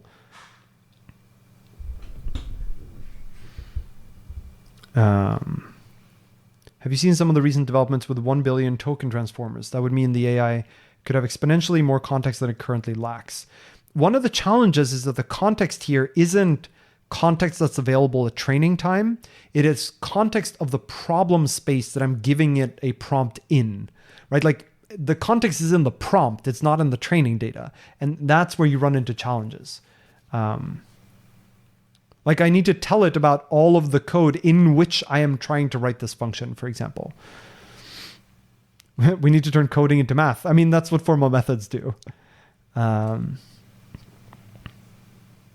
It's good to write in tests before you write your code. But if you provide it with code and say, test this 9 out of 10 times, it will write tests that will pass 100% of the time. Yeah, I believe that. So it's essentially like test-driven development, right? And I totally believe that it works better in that kind of setting. All right, I'll be right back. Let me see what this phone call is. I'm back. It was a delivery I was waiting for, so I needed to pick up the phone so they don't just leave. All right, next question. I assume you can now see me and hear me. I guess one way to find out is to go look at this. Yes, fantastic. Okay, Mark has answered. Let's see. Next question. The job offers of Helsing aren't remote only. Aren't remote only as far as I can see. Will you work in Berlin, Munich, Paris, or London, at least part-time? So this one's a little tricky. So because of the domain that Helsing works in, there are a bunch of things that just have to happen in person or have to happen on location. And so as a result, Helsing is, at least in part, a sort of a company that is pretty focused on location-based work. But that said, there's a lot of work that has to happen, across countries, across locations. And so, and it's not as though you can't work from home. It's not as though you can't work remotely. It's more that it's a little trickier than for companies that are in different areas. And so as a result, sorry. Don't panic. All right, I'm back. Let's see. So the positions that they have are all the ones that are listed are at location, because many of them require that you are near a location, so that for the work that requires you to be in a particular location, you're actually near that location. But in general, what I would recommend is that if you are interested in any of the jobs that Helsing has, you should get in touch anyway. Even if you're not near one of those locations, and we can see what we might be able to figure out. But the company is like, there are some things that will require you to be on location. In my case, what will probably happen is that I'll be working remotely from here, but I will probably be traveling to the other offices, not necessarily frequently, but with some regularity. And part of that is because the work that I'll be doing isn't going to be tied to a specific location all that often. I won't be working on a team that works, specifically with the German military, right? Instead, I'll be working on more infrastructure, distributed systems kind of stuff. And so as a result, I'll be working with many different teams that are in turn working on location. And what that means is I have more flexibility both to work remotely, but also to work across these locations. Which is all to say, if you're interested in this kind of work, get in touch, and there might be similar kinds of roles with similar kind of flexibility that might fit you. Same thing with if you live near some of these places, then it's not like you have to come into the office every day. And so they're pretty flexible in terms of arranging for you to work from home, for example. Okay. Favorite purchase of the last 6 months? Of the last 6 months. Ooh, that's tough. I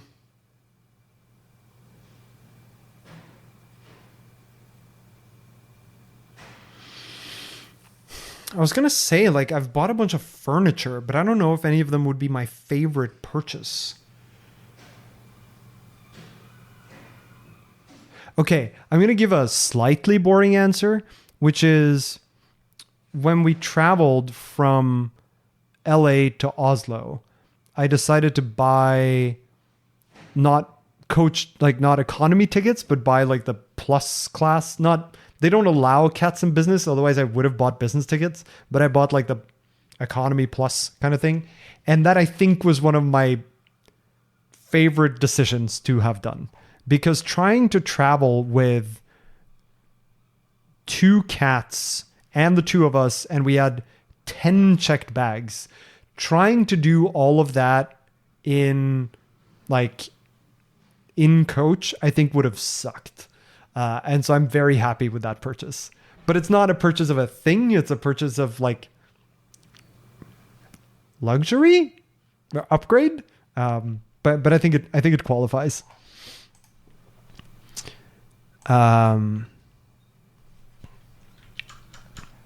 Let's see.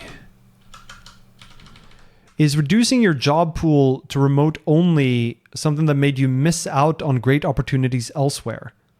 That's very hard to say, right? Like, I don't have the counterfactual here. I don't know whether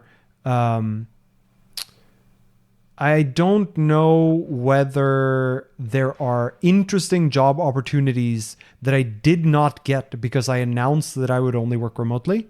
But at the same time, I don't really care, right? Like, for me, it is so important to be able to choose where I live and to be able to work from home and to be able to like be around my girlfriend, be around my cats, have lunch at home. Like, that all matters so much to me, that if there was a really interesting job that requires me to go into the office all the time, that trade-off isn't worth it to me. Which is all to say, like, it may very well be that I've missed great opportunities elsewhere, but I'm okay with that. If that is indeed the trade-off that I had to make, then that's okay.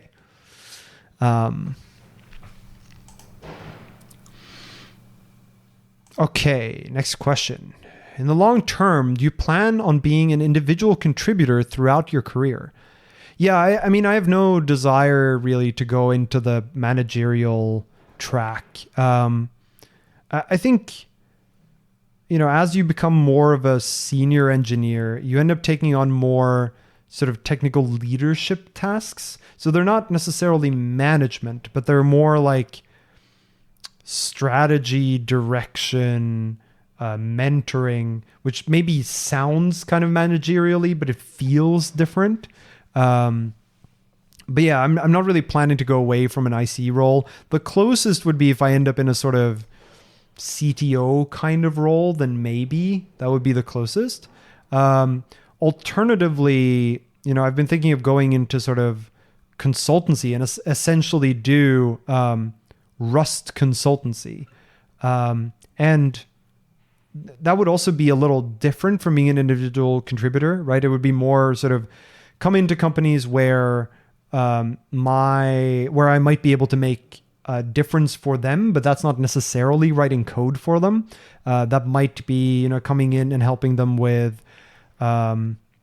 strategy decisions about how to adopt Rust. It might be coming in to do teaching, which is also not really an IC kind of job function, if you will.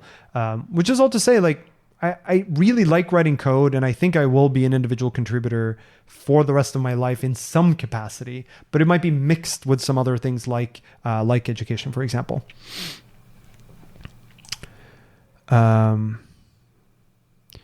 Okay. Any reasons for leaving Amazon other than better opportunities and location? So my departure from Amazon is a little bit complicated, but not super complicated. Essentially, it was a combination of I feel like they were leaning away from remote work. And I think the world is moving towards remote work, and I certainly am. And so the company is moving the opposite direction of what I am. And that just inevitably leads to friction down the line. In addition, I was expecting that the compensation they would offer me in Europe would just not be compelling.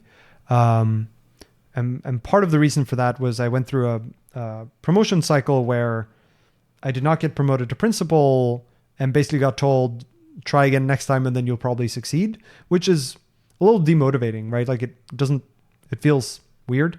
But that also correlated with me not getting the compensation with the move that I was sort of hoping for. So those are two of the parts. And then the third part is that I think the company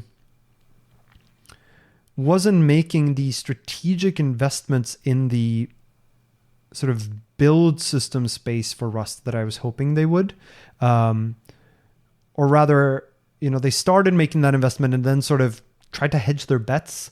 And I felt that, like, we didn't quite get enough people that we wanted. And also they were hesitant about the people that we didn't manage to get, not in terms of the quality of them, but just like, are we spending too much resources on Rust? Should we be spending more on other languages that are used internally? And that made it it's a little bit of a frustrating environment to work in, where you feel like you're your leadership chain sort of isn't all in on what you think is really important, no matter how much you're articulating the value and the importance of it. And so that was pretty frustrating. And so altogether, I sort of felt as though I did really good work at Amazon. I feel like it was interesting. I feel like it was important. I think I enabled a lot of cool projects as well internally. But I also felt like it was time with the move to be like, okay, I'm going to go elsewhere and see what else there is to do. Miso, come here. Do you want to say hi? Hi, Miso. Come here. Yeah, come here. Well, you're going to be difficult? Come here. Hi. Did you wake up? Did you wake and you didn't find anyone? Yeah, did you wake up and you didn't find anyone? Hi. You're very cute. Do you want to go say hi to the camera? Look. Oh, in there. In there. There's a lot of people sitting right in there. I know you really want to get... I get it. Okay. I'll put you down. Here. Here you go. Okay, bye.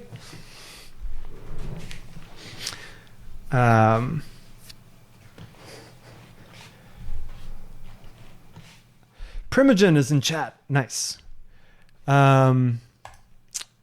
Okay, next question. What is your take on Rust for data engineering tools? Yes. I think Rust is great for data engineering tools. That's my take. I don't think it's a particularly hot take. I think it's just right. I think, people tend, I think what the question here is asking is like, well, for a lot of this data exploration stuff, Python is great because you can iterate quickly, you can get to something working quickly. That's all true. If you're just building a throwaway tool, if it's something you're just going to iterate on for a little bit and then you have something that works and then you're going to run it once and then throw it away, that's fine. The problem is it's very rarely true. In practice, you're going to iterate a bunch in the beginning, and then it's really nice to have Python or something that's actually interactive. But then you're going to end up using it for longer than you thought. You're going to come back and visit it later and then have to understand what the code is doing and why. You're going to have to refactor it later. Other people might try to contribute to it later. You might have to integrate with more tools over time. The logic is just going to keep growing and getting more convoluted. You need to extend it over time. And at that point, it's no longer a throwaway prototype. It is an actual piece of software engineering. And then it is nice to write it in a proper language and proper language is perhaps too strong here, but write it in a language that lends itself to doing things well and not in a throwaway fashion. And I think that is more true of Rust than it is on Python. And so even though the iteration speed for your initial prototypes might be slower in Rust, I think long-term it is often the right decision.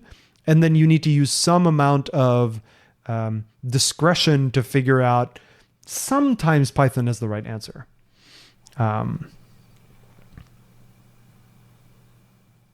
Yeah, or you end up throwing it together and then it runs longer than you think. It ends up being too slow, or it ends up having to scale to more machines, or it has to scale to larger data sets since you need to rewrite it anyway. Essentially, I think you just do it in Rust from the beginning. It's just very rare that you write true throwaway one-time prototypes that don't matter.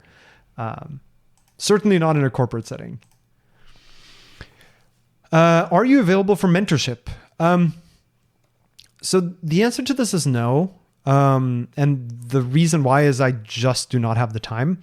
The slightly more nuanced answer is that I do mentorship at the companies I work for. So at Amazon, I had a few mentees. Some of them I'm going to follow up with after, once I've settled into my new role as well. And I'm guessing I'm going to end up with some mentees at Helsing too.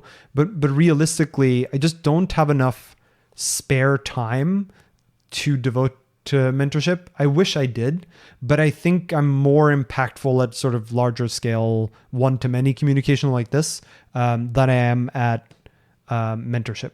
Even though I really enjoy mentorship and I think it's important, it's just not where I end up spending my time at the moment. How do you organize your to-dos? You're incredibly successful. Some tips and tricks would help. Well, I'm terrible at organizing my to-dos. So here's the rough progression. I started using some kind of to-do list app, Microsoft To Do or something, and I completely failed to keep up with it and forgot everything that was in there, forgot to add things there. It was a mess. And then I started using phone alarms. So on my phone, I set an alarm for some time in the future, like not a calendar event, but an actual like alarm. And I set it for like one of the days of the week, repeat on that day at this time and I pick a time and day where I think I might be able to accomplish that task. And then in the description of the alarm, I put what I'm supposed to do, what my to-do item is.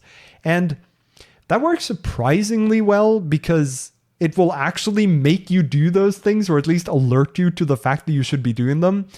But it also doesn't scale to very many tasks, or to particularly complex tasks, or anything where they're not really a thing that you want an alarm for every week. Like I've had some alarms that are recurring for like a year every week, but they were like things I'm not going to do for a few years. And that clearly doesn't work. And then I started having in my shell script that runs when you open a shell, I would print out in different colors my to-do list ordered by sort of rank of importance. And I wrote it so that so things would be displayed randomly. Whether an item would be displayed or not would be random. But the more important it is, the higher a likelihood there would be that it would be displayed. So high priority items would be displayed all of the time. Low priority items would be displayed like 1 in 20 shells I open or something. That worked okay, but it doesn't really synchronize across devices. It's annoying if I think of something to add to my to-do list on my phone, but then I want it to be on my computer for like persistence. It doesn't really work across computers very well. I don't really want to check it into my public Git configs. So that was decent, but didn't really work super well. Then I started just having a giant todo.md file in my home directory that my shell would just print out every time I started my shell. And so it got to the point where when I start a shell, I got a screen full of text before I got my prompt. Clearly also doesn't really work. It's just worse than the other one. Now I use Obsidian, and it's pretty good, but it doesn't really work as a to-do list because it doesn't remind me of anything, but it does sync. So I think where I've now landed is I use my alarm technique for anything that warrants an alarm, and anything else goes into Obsidian. And I still haven't figured out how to remember to check Obsidian, but that is a second order problem. But the alarm trick works honestly really well.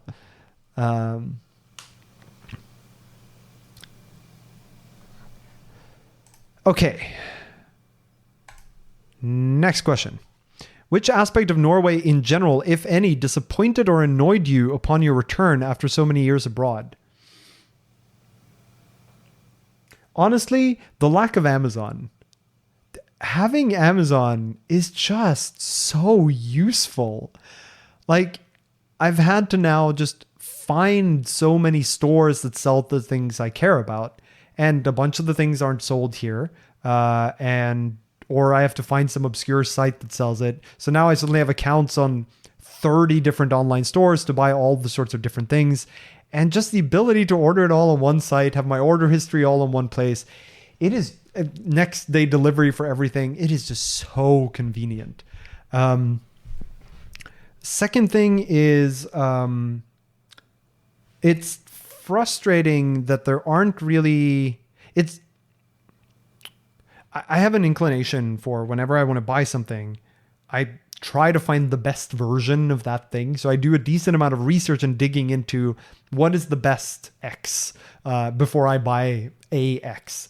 And that works really well in the US because the US has so many people. So there are always people reviewing things. You have stuff like Wirecutter, which is fantastic.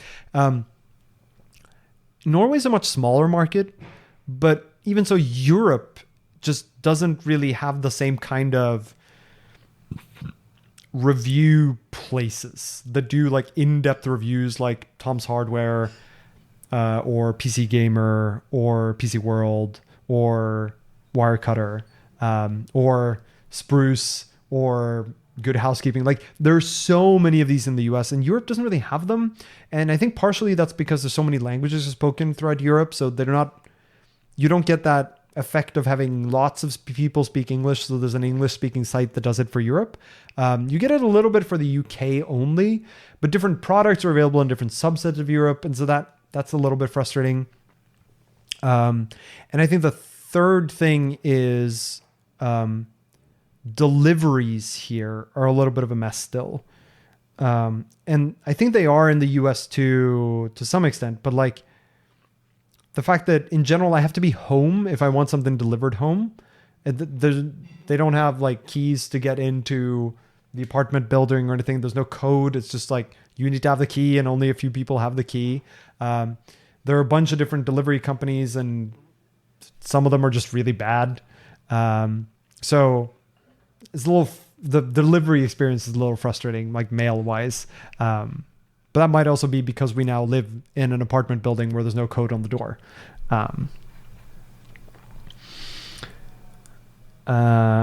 Okay.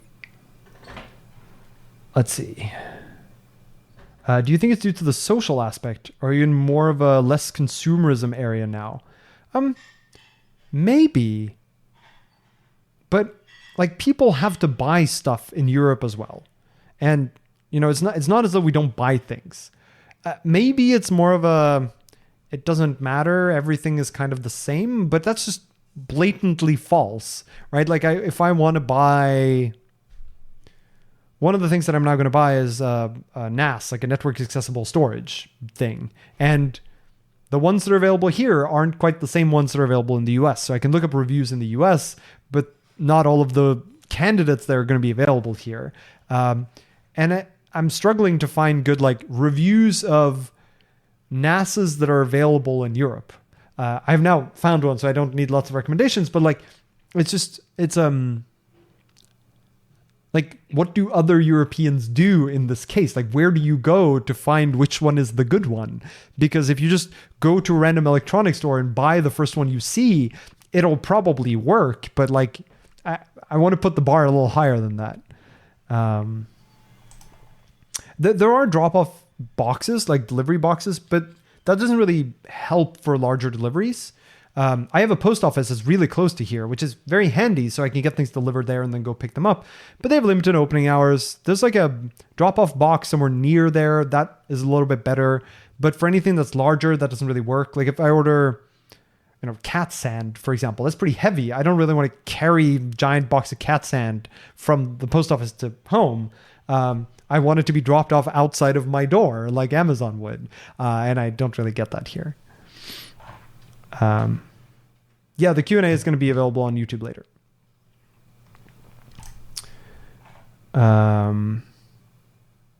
Amazon is available in some parts of Europe, but Amazon Europe is also fairly different from Amazon US.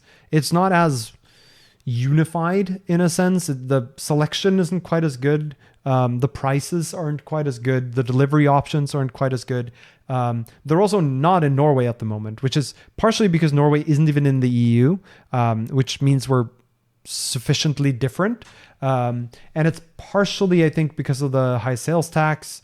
And it's partially because it's just a very small market. The incentive to go here is smaller. But I'm hoping they'll eventually come here, and that would be handy. Okay, I don't see any streaming libraries for Rust. Is it difficult to implement one with all combinators in Rust where there's no garbage collector? Referring to streaming libraries like Akka Streams, FS2, Zio Streams. I don't know anything about this question. I don't know what those types of streams are, but there are certainly libraries out there for doing data streams in Rust. I don't know whether they're anything like the streams that you talk about, but I'm going to skip this question because I don't have anything meaningful to say. Did you ever think of starting your own company? I already have. ReadySet is a company that I co-founded, which is basically the company to commercialize Noria. So Noria is the database I built for my PhD, and that research project was then essentially fostered into a company called ReadySet, which now build that as a commercial product. That I don't think they sell a product you can buy at the moment. Or the reason I say I think is because during my time in the US, I basically was not allowed to interact with the company because for visa reasons, I'm not allowed to have a second employer, which interacting with the company would count as in an advisory capacity. And my Amazon contract wouldn't let me. So I was like doubly barred. So hopefully now in Europe, I'll be more able to interface with the company and sort of help them along. But it's pretty cool. They have some really talented people working on it, and I'm pretty excited to see it become Noria become a real thing. In terms of this question more broadly of starting my own company, I think if I start a company, it'll probably be around sort of Rust consulting work. And I don't know exactly what nature that's going to take yet. But I'm not going to start like a big company. That seems unlikely.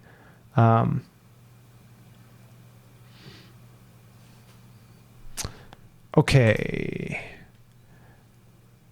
What do you think about all of the RustConf scandal?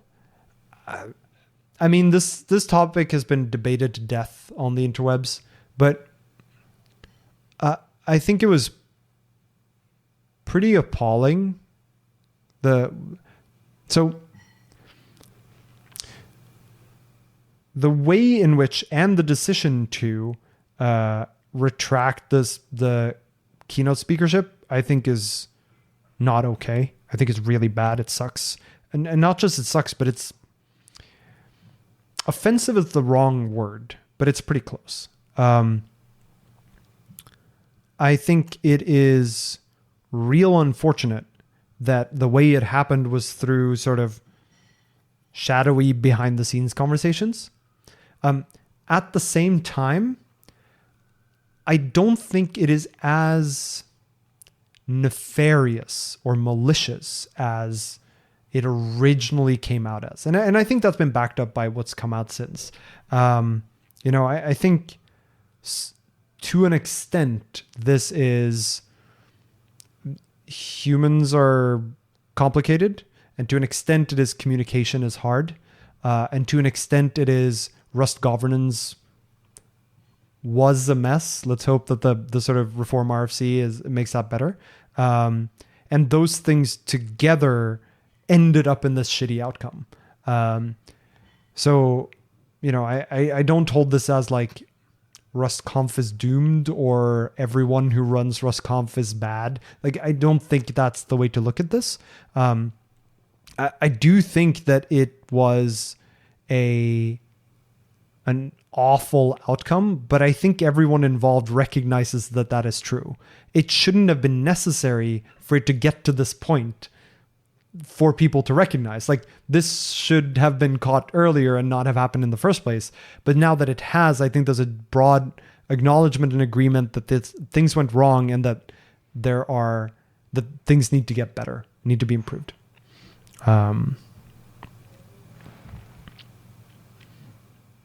Yeah, so Chad is basically agreeing with me with other words, which is humans are flawed, communication channels broke down, and it's the consequences of unstable leadership. I totally agree. But I don't want that to overshadow the fact that this was a horrible outcome of those three factors. Like, those things are all three of those things are true, but the outcome was still horrible. And I want us to do not just to try to rectify this, which is probably impossible, but to do better in the future. Like, it's important that things like this don't happen and that we have mechanisms and people in place to ensure it doesn't. But yes, the point is it can be bad without being malicious. And I think that's the case here.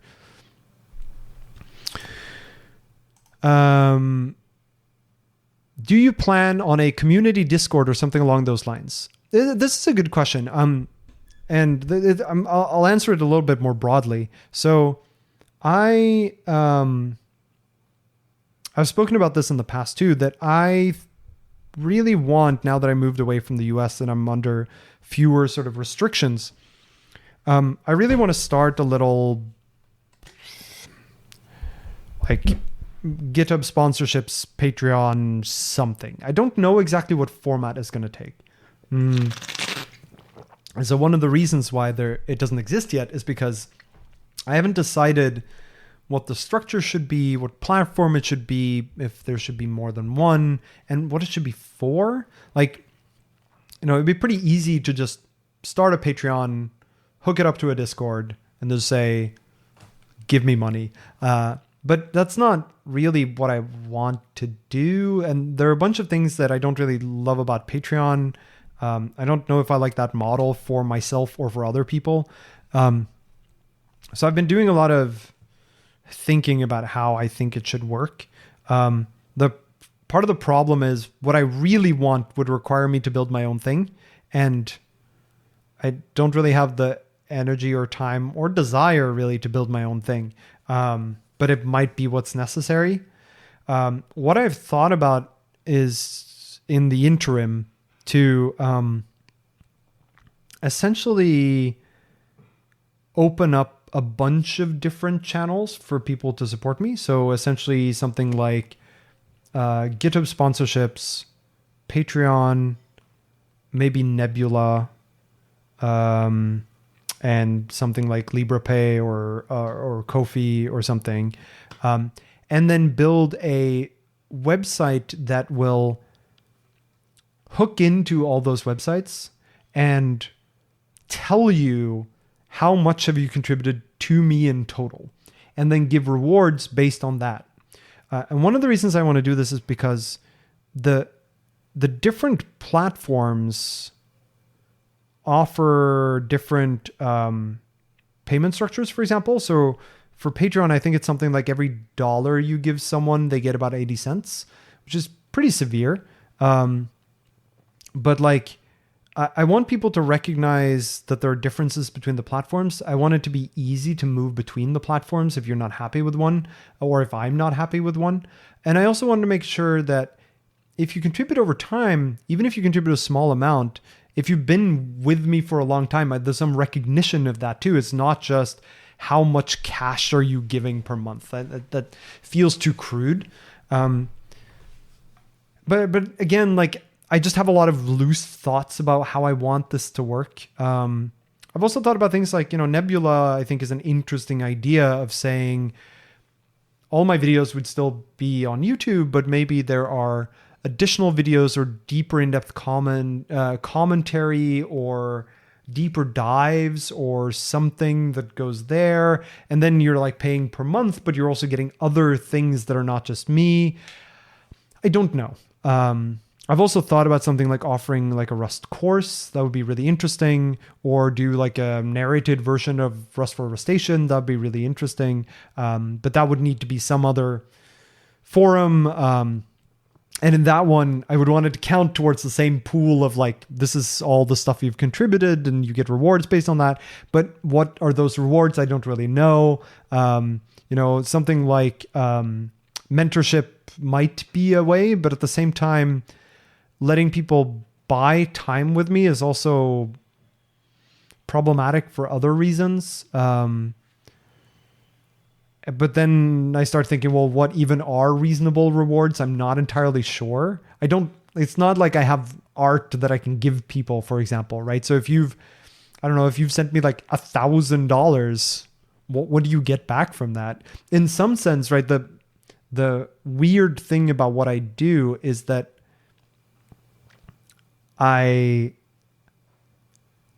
the thing that I would get money for is the stuff that I've already done or I'm already doing anyway. Things like the Crust for Rust, or the other Rust videos, or the Rustation Station podcast, or the open source work that I do, or the missing semester course, or follow-up work on Rust for Rustations. Like all of that stuff I'm going to be doing regardless.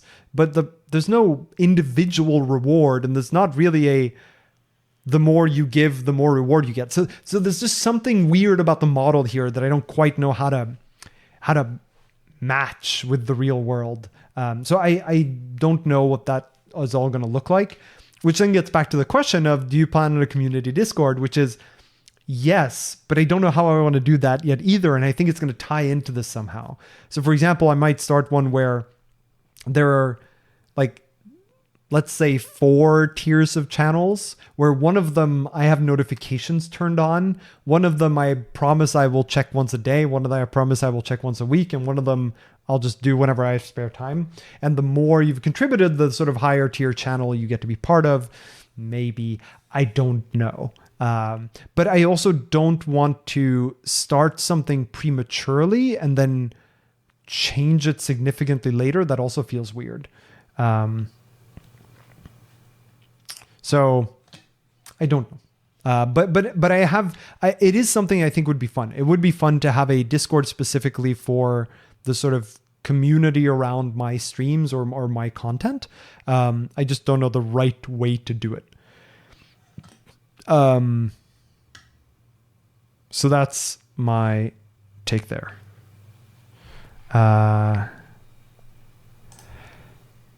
Next question. What are we at time-wise? 8? Okay, we have some time. Remember to go down to the questions near the bottom and vote on some of those, because we have a bunch of questions down there that have been asked recently that have very few votes. And then the ones at the top are the ones that have been there the longest. So go down every now and again and vote for things you think are interesting. Or I guess really go to the middle, because those are the ones that other people have voted on, but not enough to get it to the top. What are your thoughts on compiler backends? Cranelift and Zig's new ambitious plans to remove dependency on LLVM and Clang. I think it is good that people work on additional compiler backends. Stuff like Cranelift, very cool. Some of the Zig proposal to get rid of LLVM seems ambitious but cool. At the same time, I don't know how much it matters. I also worry that it is... it's essentially diluting impact, right? It means that out of the relatively small set of people who are good at working at like compiler internals and low level like generating machine code and stuff, that talent gets diluted across many different projects rather than being focused on a few. One of the things that LLVM and Clang really succeeded at was bringing together the community of the people who care about and know those things. And by splitting that again, I feel like we're going backwards. I acknowledge that there's some value in having more custom, more... I don't want to say more or less over-engineered. That's maybe the take from the people building these, but like, I think it's useful to have frameworks here rather than just custom building everything for the language you build on top. But at the same time, I think it's valuable for compilers to support multiple compiler backends. I don't know that building a new one for yourself is the way to do that. I would really like to see a Rust version of LLVM and Clang, but that's also a much longer pull. And that I think is valuable only if you don't end up being like the N+1 project, but instead if you actually manage to capture a bunch of the talent that's currently in LLVM and Clang and bring them over so that you don't dilute the value here.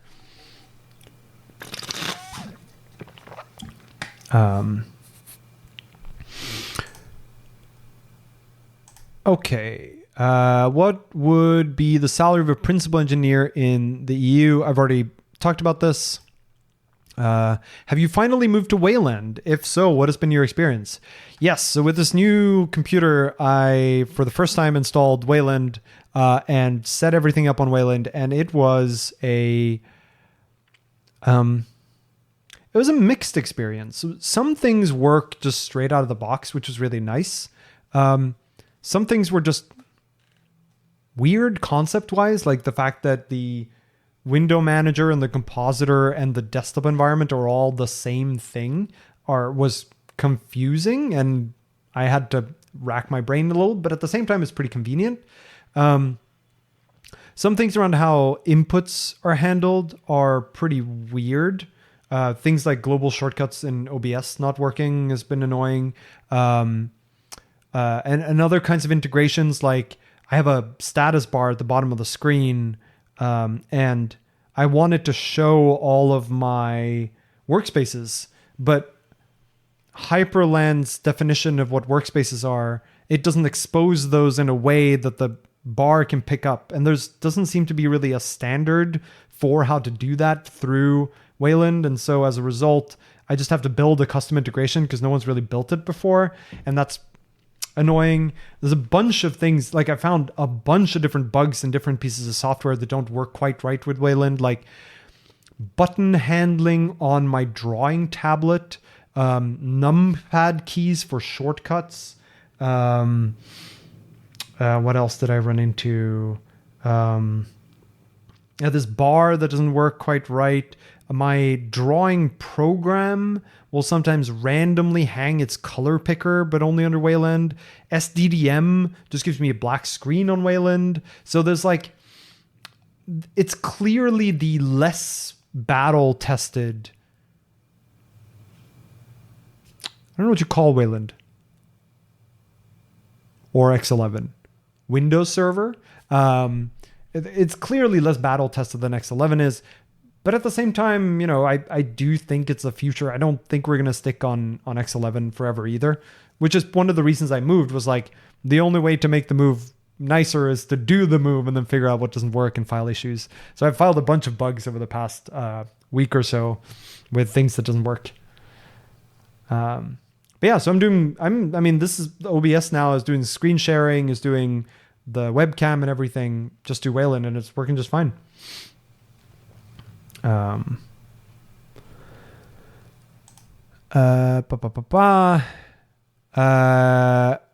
are the plans on more Crust of Rust? There will be more Crust of Rust. I don't have any concrete plans. The challenge with Crust of Rust is finding the right topic. So Crust of Rust is not just like, let's talk about random Rust things. Rather, Crust of Rust is trying to find what are core pieces of Rust knowledge that need to be disseminated more broadly or discussed more broadly. And I don't have a very long list of those topics anymore. I feel like I've done most of the Crust of Rust that I wanted to do. There are probably more. I'm still working my way through what those should be, which is all to say, like, there will be more, but I don't know when, and I don't know what they'll be on. What Rust RFCs are you excited about? This one I'm actually going to skip. And the reason is because given all the moving and everything, I'm not really in the loop on what RFCs are currently ongoing. There are none that I'm monitoring particularly closely. And I feel like I'm out of the loop on which ones have actually made meaningful progress. So I'm going to skip that one. What is your setup now? I'll mention it briefly. I think I'll do I'll probably do a new like setup video, which I know I've been promising now for like 4 years. But now that I've moved to Wayland, I feel like I really should, because my setup is pretty different. But very briefly, my setup now is Hyperland as the desktop environment and window manager, Yambar as my bar, Rofi as my launcher, Firefox as my browser, Still Alacrity as my terminal, running Tmux with NeoVim, Neomut as my mail client, still using Rust Analyzer with NeoVim, still using the Grovebox Dark Hard theme and the Noto Sans font. I think those are like the main bits of setup. Yeah, I think those are the main components of setup, at least. And 1Password for password management, which I think is also a change from last time. Yeah, and that's it. Okay. How can someone with 3+ years of experience but no formal computer science background effectively begin learning or working in distributed systems? Just apply to jobs. The formal computer science background shouldn't matter if you have 3 years experience. Again, I think these companies often, nowadays at least, the requirements that are listed on job postings is usually bachelor's degree or equivalent, where the equivalent can be years of experience. So usually, like when you see requirements listings for jobs, think of them as guidelines, not as requirements. Unless it's something very specific, but very often it's much looser than that. Reach out, and like worst case, you don't hear back. But like if you have 3+ years of experience, then that is a good way for you to get into something. And you should be a good candidate for jobs. I don't think you need the formal computer science background.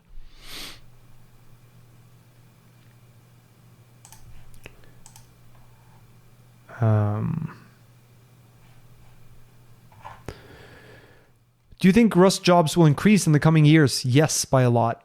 I think Rust is significantly on the rise and has been for a while and will continue to be for a while. And I think that it is a booming job market. Rust is, that is. So very much so. Whose voice is it in the intro to Crust of Rust when it says omnomnom? That's mine. I leaned really close to the microphone. I went, omnomnom. So that's me. I'm just going through these somewhat more quickly now to try to make sure I get through more of them. Besides Rust, what other programming languages will you use in this new job?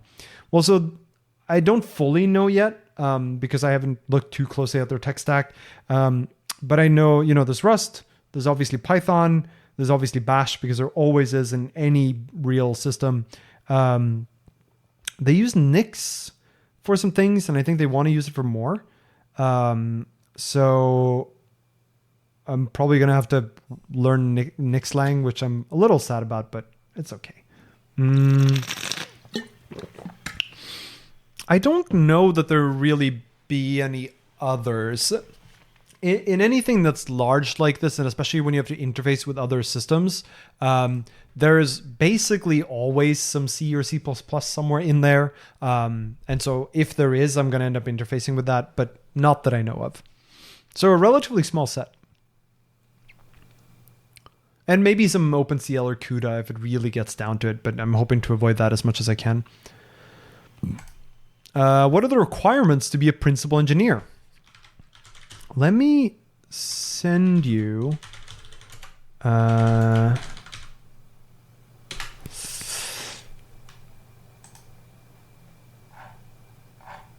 here. There's a really good article by Ilya Grigorik called The Principal Engineer's Handbook. And this one is, I think, so Ilya is a principal engineer and the technical advisor to the CEO at Shopify. And it's a really good just like overview of what does it mean to be a principal? And, it varies by different companies. It varies by the size of the company. So there's no one size fits all definition.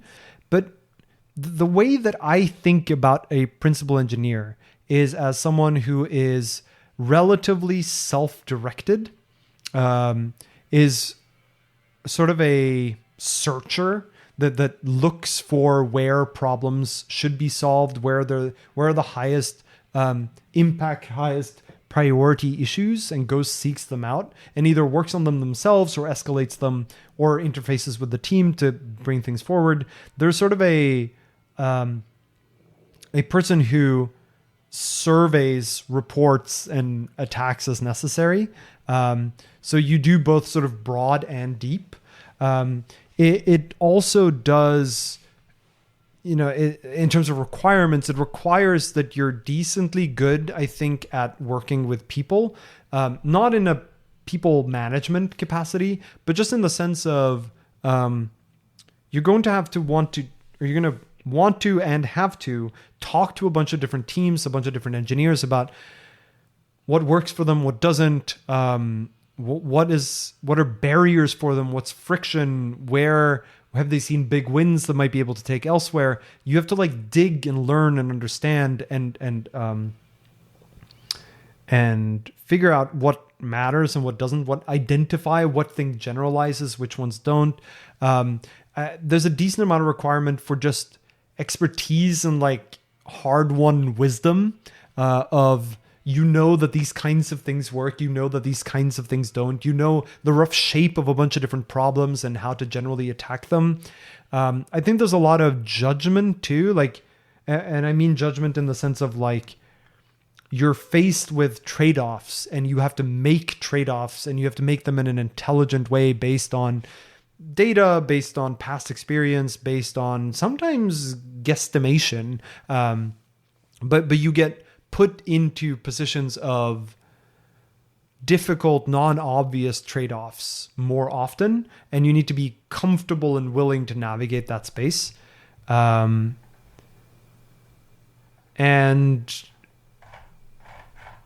yeah, apart from that, you know, I think read Ilya's handbook. It's a really good intro to roughly what do you do, but also what's required.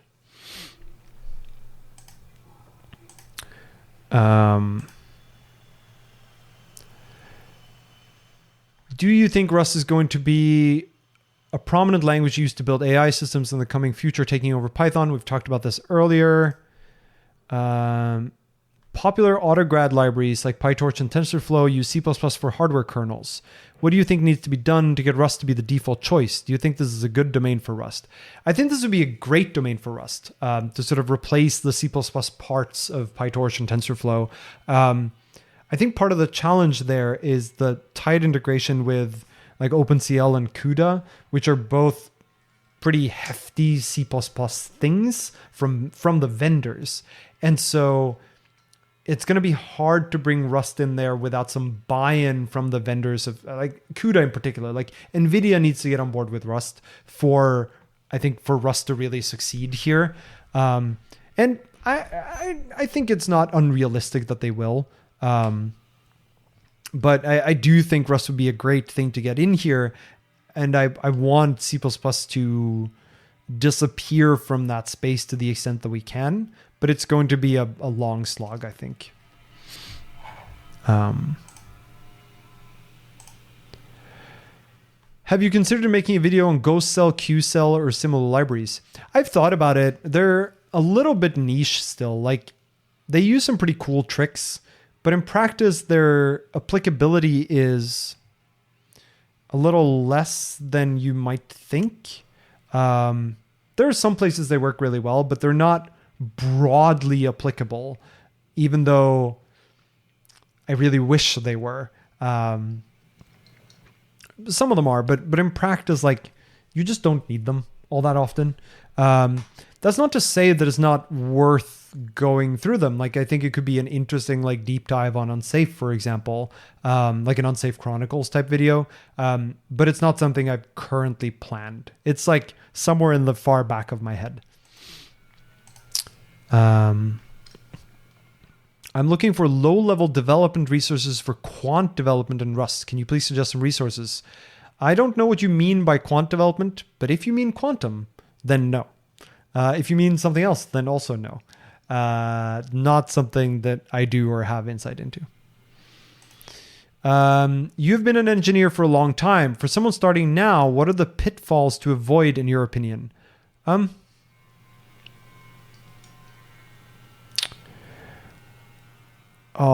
This stuff could fill a book. I think one thing that is valuable as an engineer is to have some degree of humility. And that doesn't mean not standing up for yourself. It doesn't mean not having confidence in your own solutions, but it means a willingness to listen to others and to figure out whether they might actually be right and you might actually be wrong. I see it far too often where engineers are so stuck in the mindset that their solution is the right one, or that their way of looking at solutions is the right one, that they miss early warning signs, they miss obvious errors, they miss huge opportunities for gains just by being stuck in their own way of thinking.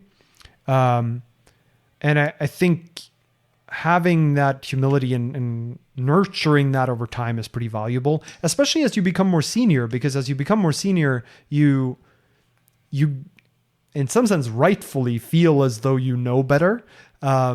But you gotta fight that. You gotta put that in tension with the fact that other people still have valuable ideas. Like other people who are coming up are also going to become senior and have good ideas that might be different from yours.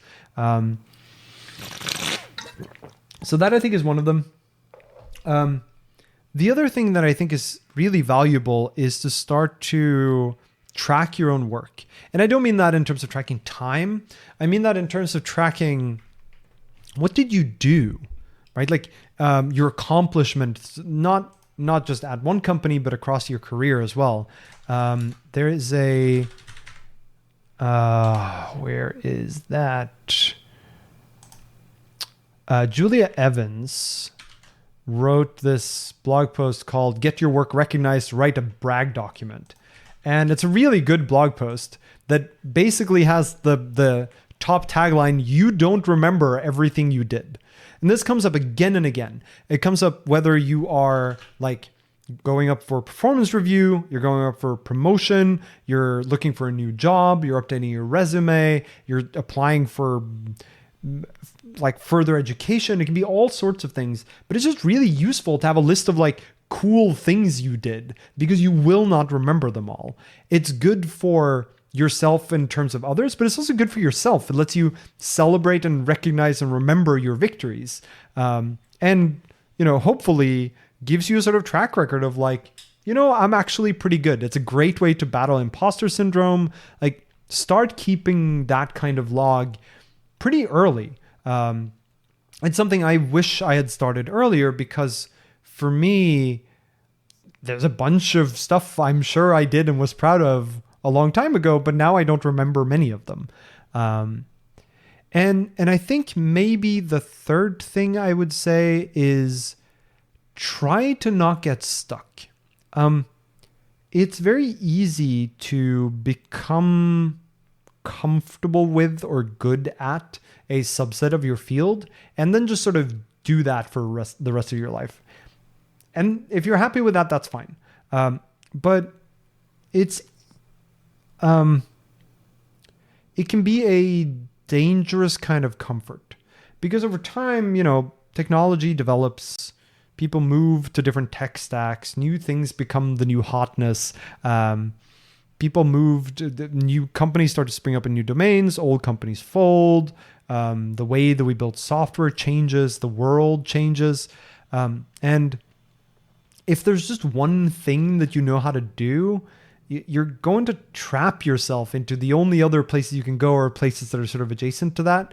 And so if you can expand your horizons a little bit, like try to make sure you learn new things and then that's going to benefit you massively because it gives you a bigger surface area to contact with other opportunities. And that doesn't just have to be in terms of pure technology. It doesn't just have to be like learn a new language. It can be learn a new field, like learn biology, chemistry, computational biology is the thing, right? It could be physics, it could be math, it could be formal methods, it could be like physical, like engineering, it could be 3D modeling, it could be digital art, it could be just art in general, it could be journalism, it could be psychology, it could be UI design, UX design, QA testing.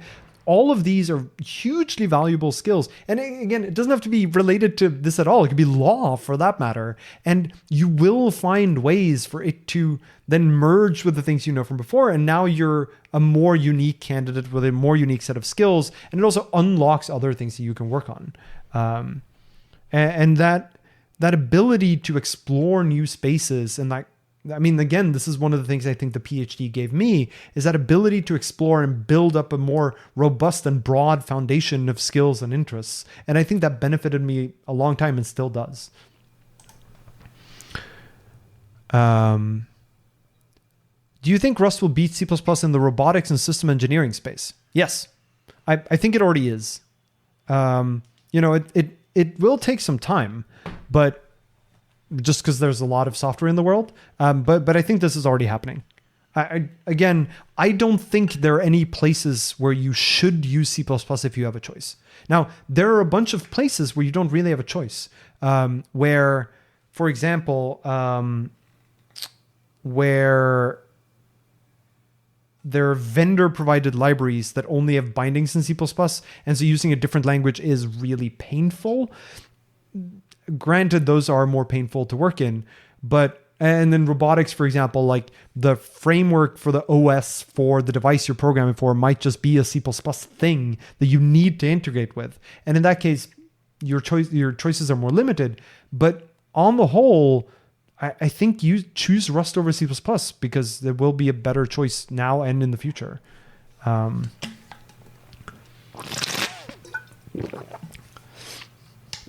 Finance is another thing that is worth learning. Do you think rustc will ever move to an IDE-oriented architecture, sharing its codebase with Rust Analyzer? I don't know. I feel like there's been a lot of discussion in both directions here. And I feel like there was a push towards this, and then it sort of failed or didn't happen.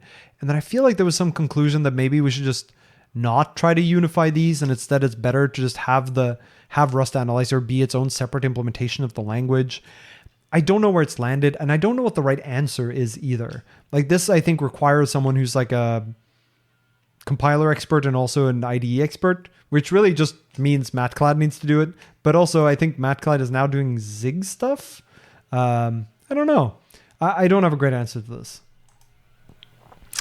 Speaking of skills that engineers should make sure to learn that are important as you become more senior, like pitfalls, is learn to tell people when you don't know. Because it's so easy as engineers to just try to make up an answer on the spot. And you need to just acknowledge when you don't have a good answer. Because otherwise you're going to give an answer and other people are going to take that as, not necessarily as gospel, but as this person knows what they're talking about because they gave us an answer. Try to avoid that. Did you experience imposter syndrome when working for AWS or your recent interviewing? No, but that's because I'm weird. I've never really had a confidence problem, quite to the contrary, to the point where I very much had to learn humility growing up, and eventually I did. And now I'm the best in the world at humility. No. So for me, I've not really been affected by imposter syndrome all that much. But I know that is the rare case.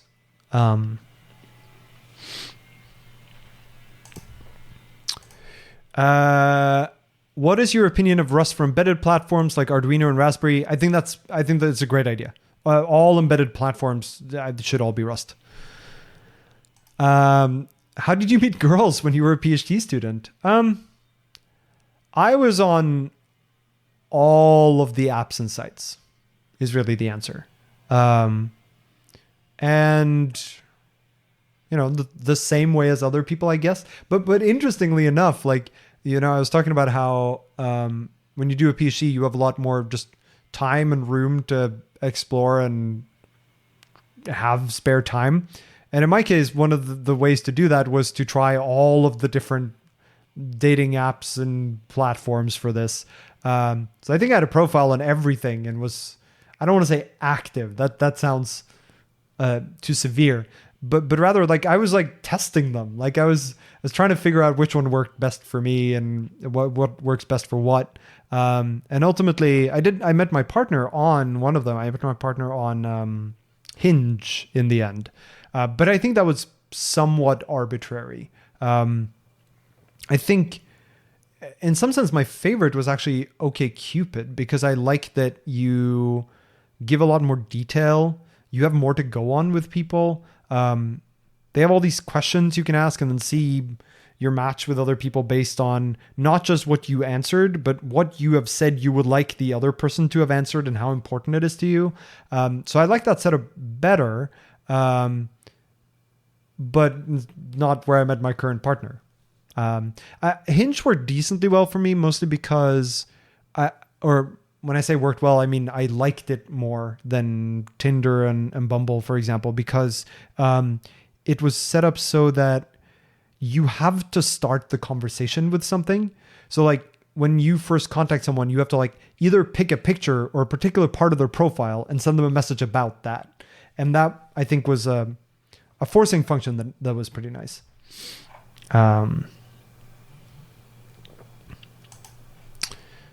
So yeah, I think follow-up questions are welcome, but I think that's the rough answer. And then, I ran some board game nights and stuff, and that's a decent place to meet people. But ultimately, it's hard to find someone that you want to be with longer term. It's not just mere exposure, right? There are a lot of things that need to go right. And so I felt like, okay, I need to go out and search. And so then searching is a bunch of work.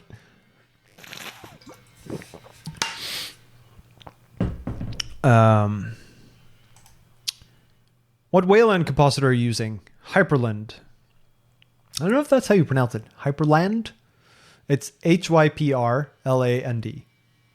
There's no E. And it's very frustrating because the command for configuring Hyperland is hyprctl, like hypercontrol.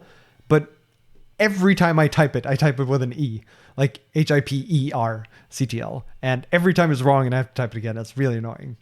Hyperland. Maybe it has to be said very fast. What would you change about your job? Well, I don't know. I haven't started it yet. Was going full time with commercializing Noria something that you were considering?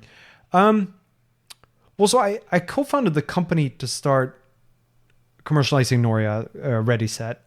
And the main reason why I didn't start working for that company straight away was because I was so burnt out with database work, where I'd worked on Noria for like 6 years straight, day in, day out, weekends. Like that was just burnt into my brain. And so I just didn't have the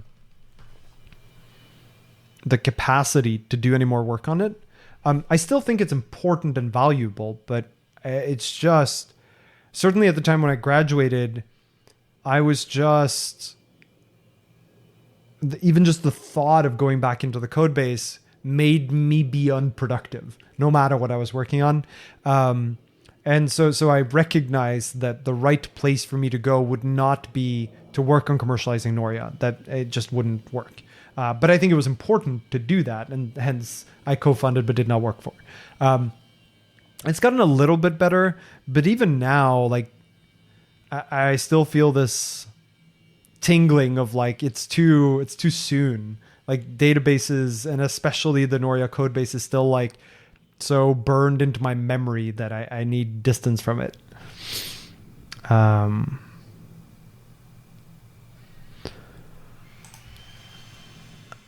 Have you tried using Emacs? I tried Emacs for a little bit and I didn't really like it. One of the things I didn't like was that it's not really a terminal editor. It wants its own GUI, and I don't want to give my editor its own GUI. And the other reason was because the key bindings were weird. And the third reason was it felt like it was more an operating system than an editor, and that's not what I wanted. Those aren't great reasons. I don't have like a burning passion that people shouldn't use Emacs. That just wasn't for me at the time, at least. What is your advice for people struggling to find a job in the tech industry nowadays, not necessarily as a Rust dev? It makes me think that the industry is still saturated and I should focus on personal projects instead. Would like to know your thoughts. Cheers, man. Signed, Just a Dude. Nice sign.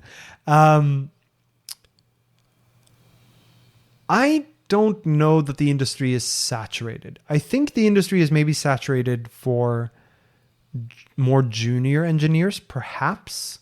So it would be useful to know more about your background here to really answer this well.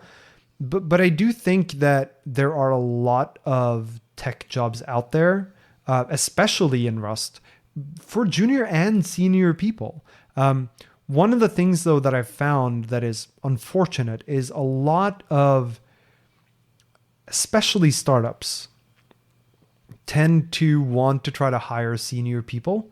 And I think that's a mistake. I think if you build your company with only senior people until you get to a size where you're like, okay, now it's okay, we can start hiring junior people. You build a senior engineer culture. You don't build the mechanisms, the devices, the tools, the processes for making junior engineers succeed at your company and turn into senior engineers. I think if you build the company with junior engineers present from the start, it forces you to build the company in a sustainable way where you have a pipeline for engineers to go up through the company. And so I wish there were more tech startups that hired junior people. Which brings me to the obvious follow-up question, which is, I don't know what Helsing is doing here. I believe that Helsing is pretty good about hiring junior people as well. I don't know whether they currently have any openings. It's worth looking. And if they don't have any openings for junior people, then I want to have a word with them and see. This is certainly an area where I think it is very valuable for companies to hire junior people. But I don't, at the same time, I don't know what level you're at, and I don't know which languages you're looking at or what country or region you're looking at, and whether you're open to remote, whether you're only looking for in-person. It's difficult. Companies tend to mostly make exceptions in terms of things like remote for more senior people. So if you're junior, you have less availability for companies because you have to look at companies that are either fully remote, where everyone can be remote, or that are on location where you are. And that limits your search as well.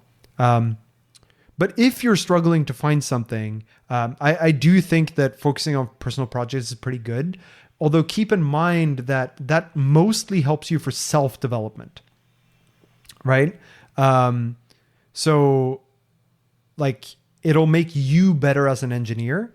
It's not clear how much it'll help you on your resume. Like open source work is tricky to use in a resume setting because if you're on the receiving side of a resume that mostly lists open source stuff, evaluating how well you ran open source projects and what kind of experience you've gotten from it is tricky at best. So you will generally probably not get that much benefits from it resume-wise. Does Norway have a lot to learn in terms of tech industry? Should the Norwegians take more risks and be more innovative? I don't know that it's about risk or innovation. I think it's partially that Norway's just really small. There just aren't that many Norwegians. And so there's fewer of us to be innovative. It also means that it's harder to start a company because your initial audience size, your initial customer base is smaller. The taxation rules in Norway are also such that it's pretty costly and annoying to start a small company, which means many people don't, or they start them elsewhere. I know that the rules have gotten a little bit better recently, like in the past few years. So maybe that starts to change things. But I don't think Norway is non-innovative. I think it's a combination of those factors that just make it that we don't have like huge booms coming out of here. I also think there's a pay problem, and this applies more broadly in Europe, but certainly in Norway, that I had a couple of conversations with Norwegian tech companies, and they weren't really competitive in terms of salaries, which means you're not pulling talent here, which stifles your innovation and also stifles the possibility for future inventions here. But I don't think it's about risk taking or being innovative in the first place. Um, do you know who Magnus Carlsen is? If so, how famous is he in Norway? Yes, I know who he is, and he's quite famous in Norway. Yeah, we're very proud of anyone who's from Norway who does it well in the world, because there aren't very many of them. There aren't very many of us, and so we get irrationally excited when we see like a Norwegian flag somewhere else in the world. Very cool. If there's a Norwegian flag like on TV, or like if I watch an American show and in the show there's a Norwegian flag, I get a little excited, or there's a Norwegian in there, excited, because we're just tiny. There aren't that many. What do you think of FreeBSD and all the other BSDs? It'd also be great to hear what you think about NixOS. I like BSD. I ran OpenBSD for a little while. The biggest challenge I think I had was that it was just too inconvenient. Like I wanted too many things that were Linux only, and so I just gave up. Maybe things are better now to the point where I should consider trying it again. But I don't know. I don't. This also gets to I don't really feel the carrot or the stick. Right? There's nothing that's really pulling me to BSD, and there's nothing that's really pushing me away from Linux. And so I'm pretty happy where I am. NixOS, I like the idea. There too, I don't really know what the incentive is to move.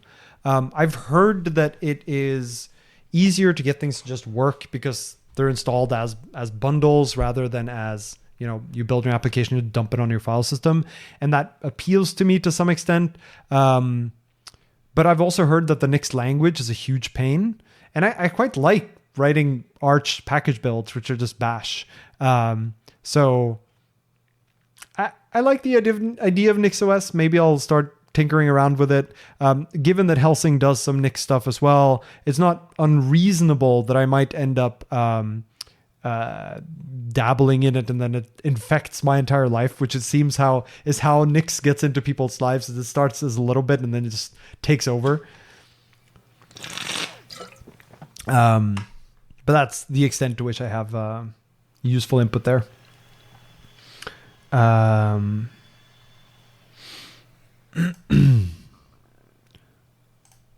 What are your thoughts about working in the security field? Security is really fun. It's terrifying, but I really like security. I was the teaching assistant for the computer security class at MIT for many years. And I think it's fascinating to think about threat models, to think about security mechanisms and the trade-offs involved in the space, the trade-off between user convenience and security. I think it's a hugely interesting field. I don't know what it's like to work in the field. Now, at Amazon and probably at Helsing too, a decent amount of the work that I do is security related or has components that are about security. But working as like a security engineer, for example, is not a position I've had, but I've interacted a lot with them. And it sounds really fun, but also quite stressful because you are on the hook for getting things right. And when things go wrong, you're the first person paged. And I'm okay with that not being me. But it seems really interesting to me. Have you tried Leptos for front-end development? And what are your thoughts about front-end development in Rust in general? I have not tried Leptos. And my thoughts about front-end development in Rust is that it's weird to me to do front-end development in Rust because Rust is not a front-end language. I think Rust makes a lot of sense for WebAssembly, like when you want to write specific components that require the sort of high performance or correctness stuff or low level control that you get in Rust. But building your entire front end in Rust feels a little weird. It does depend on what you mean by front end, because if what you mean is sort of the thing that generates the HTML and CSS, then like that's not really front-end development to me. There is some of that maybe, and that's where I think something like Leptos falls in. But when it comes to like building something like single-page apps or reactive applications and stuff, I just wouldn't do that in Rust. It feels weird to force that to be in the sort of backend that then gets converted. I think that's a recipe for pain. I do think that Rust has a place relatively close to the front end. It still makes sense in terms of things like generating HTML, generating, the HTTP sort of service kind of thing. That there makes a lot of sense to me, but in the actual development of the UI, probably not, or at least doesn't make as much sense to me.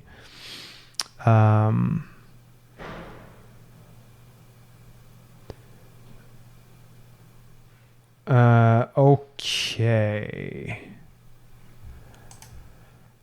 How will tech look like in a decade? I don't know. Probably about the same as now. I just don't believe in significant radical change over the course of only 10 years. It happens, but more AI. If I had to make a radical guess, let's turn this question interesting. What is the most radical guess I can make as to how development will be different in 10 years from now?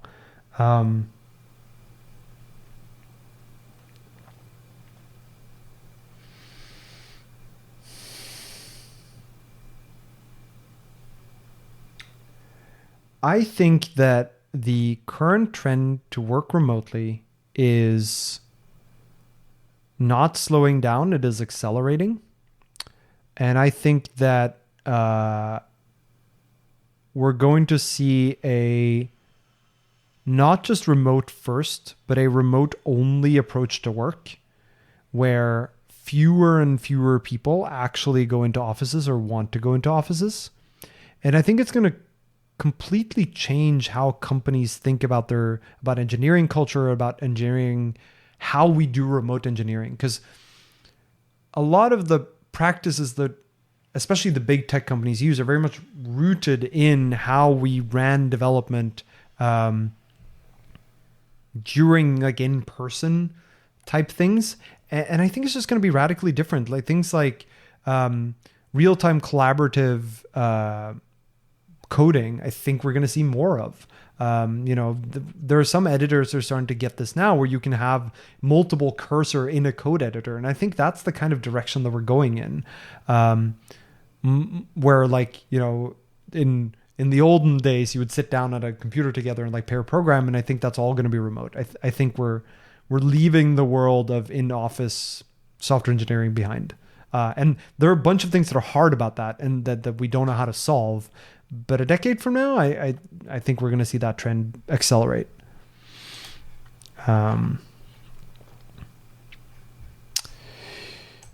What backend framework do you recommend? Axum, Actix, Salvo, or any other? I like Axum for a bunch of reasons, but none that are particularly well informed, except that I've used it. I like it. I know the developer pretty well or have interacted with them sort of online a bunch, and they built good stuff. Integrates pretty closely with Tokyo, which I think is a good idea. I like Axum. Do you think Rust is the best language suited for implementing cryptography right now, as opposed to C, C++, Zig, and Go? Yes. Go is very good at cryptography right now, but it's mostly because they have really good cryptographers working full-time on that problem. I don't think it's because the language is inherently better suited for it. I still struggle to see what Zig's unique selling point is or why that's better than Rust. But, I could be convinced wrong there. But I would rather them be built in Rust.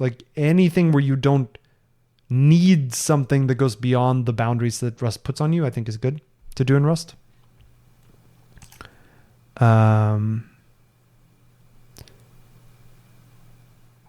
right, I'm going to speed run through a little bit here and aggressively skip some questions because I want to end it probably around 9. So in 6 minutes-ish, so that's 3-hour mark.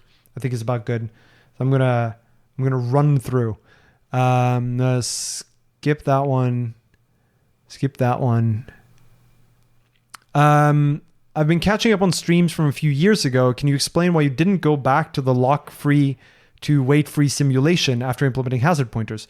I just haven't had the time. I still want to get back to that stream. I think it's really cool and interesting.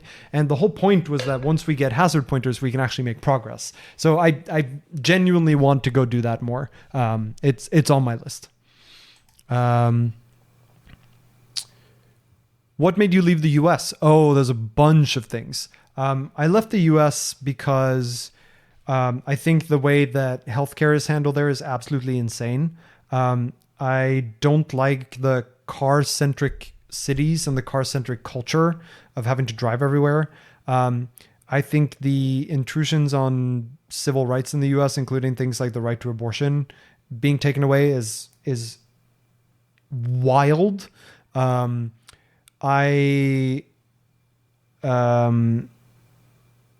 also think that the fact that guns are a problem in the society at the level that it is not something I want a part of. And the fact that you have basically no employee rights in the US. You not only is like healthcare tied to your employer, but also like you can be fired on the day. There's no required notice period. You have very few rights as an employee. Union culture is sort of dying out. And taken together, like I just don't see why you would stay in the US right now. I just don't think it is valuable.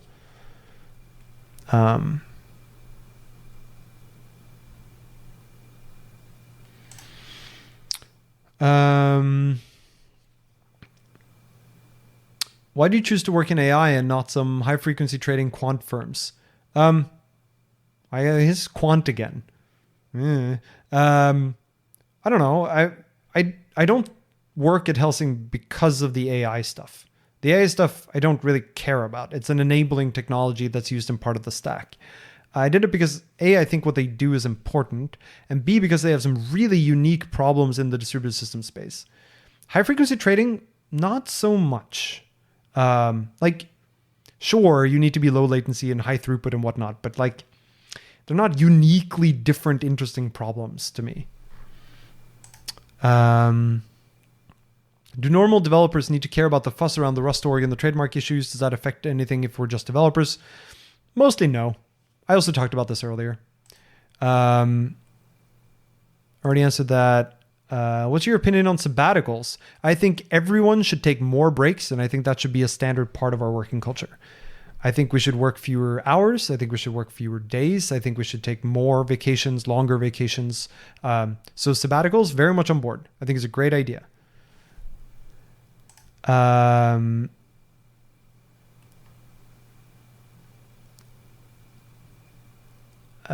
you have any thoughts on Ada compared to Rust? I took this question just because of the username of the person who posted it. But no, not really. I haven't used Ada at, I want to say I used it once for some random task, but I don't really know Ada. So I can't really speak to the comparison, but I like the username you put. How do you feel about the fact that nearly everything is closed on Sundays? So in Norway, a lot of things are closed on Sundays, including most grocery stores. It's a little annoying, but at the same time, I like the fact that people use the day to do other things instead, and more people have the day off. It's kind of nice.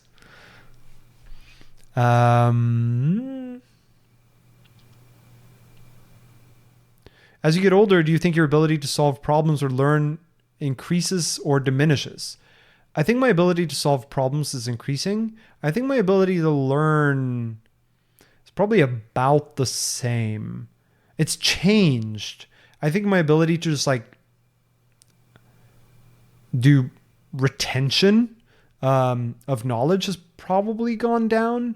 But at the same time, I have more hooks to hang that knowledge on. So it's easier for me to pick up new things because they relate to things I already know.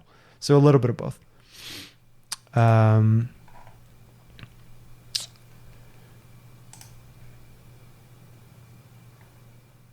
Is there a role for Rust in the field of AI, or is that ship sailed? Very much a role for Rust in that field. Now that you're no longer at AWS or Amazon, what's your opinion of the company, its management techniques in particular, like stack ranking employees? I think stack ranking makes absolutely no sense. This is the same thing that certain universities do, and with so like grading on a curve, it makes absolutely no sense. It's truly ridiculous. I understand why they do it because it's easier and more convenient, but it's a terrible practice.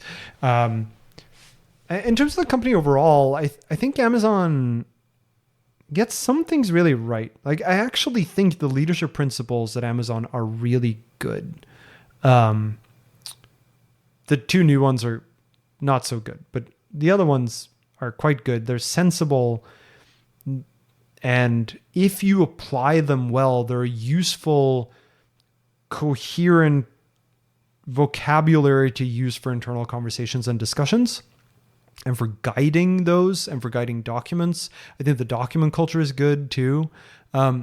The problem with the leadership principles is that they're not universally followed. They don't seem to really apply to leadership or senior leadership in the same way it applies to the rest of the company. So they end up being sort of used downwards, which is really annoying and unfortunate. But I think, I think they have some pieces right. I think where they're really going in the wrong direction now is on remote, of course. Like, I think they're shooting themselves in the foot. I don't think they have much of a choice, for what it's worth, but I think they are. And, I think Amazon feels a little bit now like a two-tier company. Like, there's sort of there's the senior leadership, and then there's the rest of the company. And I feel like there's a disconnect. There's probably a communication disconnect. And I think it might be partially because of COVID, where they relied very heavily on in-person communication to stay in sync with the rest of the company, and that's sort of gone away. And they haven't really remedied that situation, except now trying to push everyone back into in-person. But I'm not hyper-critical at Amazon even after leaving. I do think that I don't like the way that they treat employees as sort of fungible and to some extent disposable. That really rubs me the wrong way, and the way that they lay people off and such. So mixed feelings there. But I value the time that I had there very much.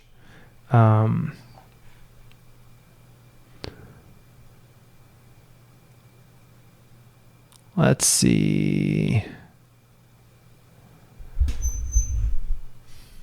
How's your experience been living on a visa, and how did you get a work permit?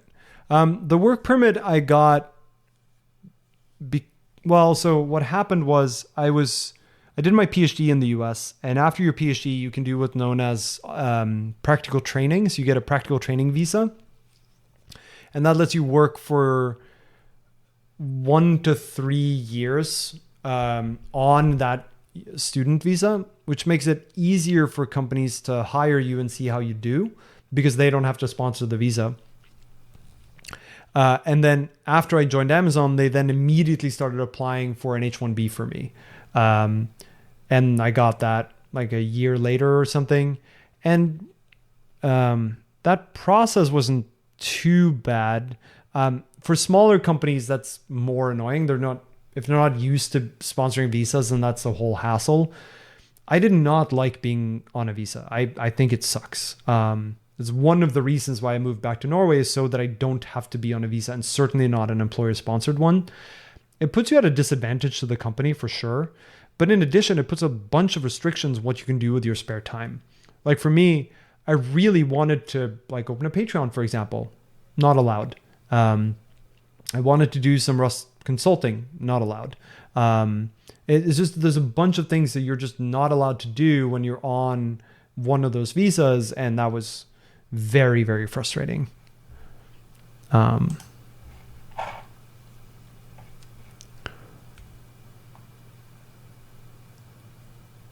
Let's see.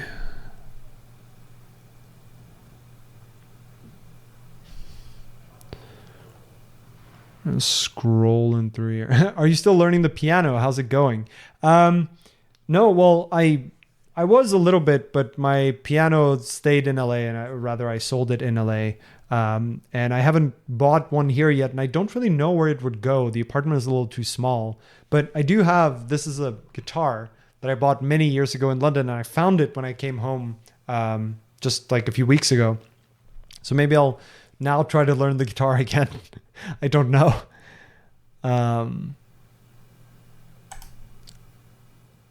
Does Helsing offer Visa sponsorship? Yes. I mean, they do.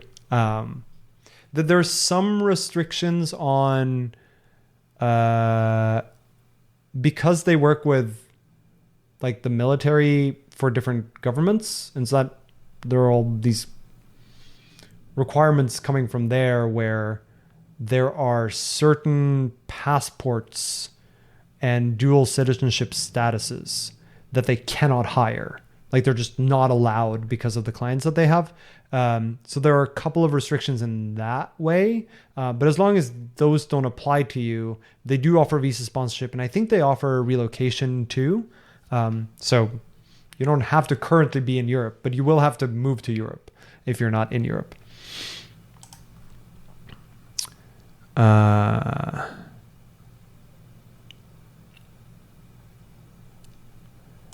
I'm just browsing through here.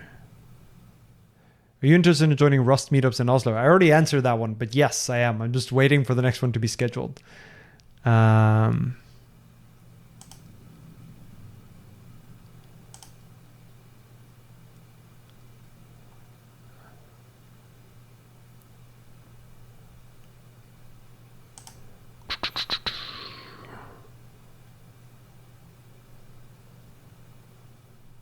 Do you speak Norwegian? And if not, how is living there with English only? I would like to emigrate to another country, but language is the biggest problem for me.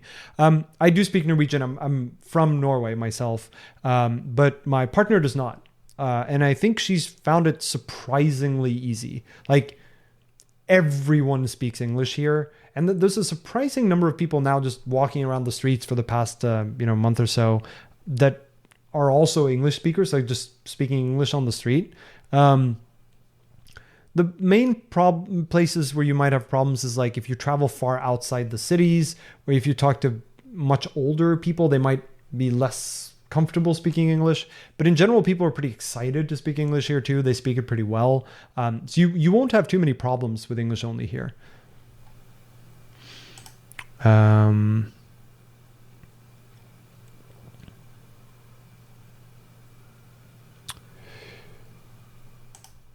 I like to play videos on 1.5 to 2x speed. I think it makes me speak faster. I've noticed that you speak very clearly and steadily. Is it something that's natural to you, or do you train to do it? This is how I speak. I don't know whether it's morphed over time as I do more videos, but like I think I try to be very intentional with my words when I speak normally. And so I do that when I speak to the camera as well. And that means that I end up speaking clearly and steadily. Sometimes I speak quite quickly, but I think even then I try to make sure that I use all the right words as I go. And so it still ends up being very... The words end up being very segregated from each other, which I think is part of what gives that that impression. Hopefully that makes it easier to understand me at higher speeds too.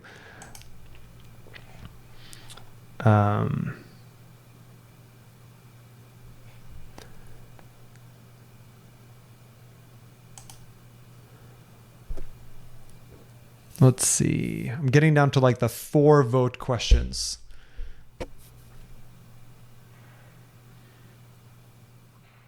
Where can people who do not use Twitter follow your stream announcement? Knitter.net unfortunately doesn't work anymore. I'm also on Mastodon, fosstodon.org/@JohnWho. There's also a calendar with all of my streams. So you can just, follow that calendar. That link is, if you go to my Fosstodon, for example, and you go back a little bit, you'll see the link to where I announced that I'm going to start keeping a schedule. And apart from that, I mean, this is one of the reasons why I want to set up something like a community Discord or a Patreon or something, is so that it's easier for people to just get announcements from me. I'm also now starting to post on LinkedIn, so that's the other place where you can follow me. Don't connect to me on LinkedIn, just follow. Connections are different and annoying. So that's the other thing to use.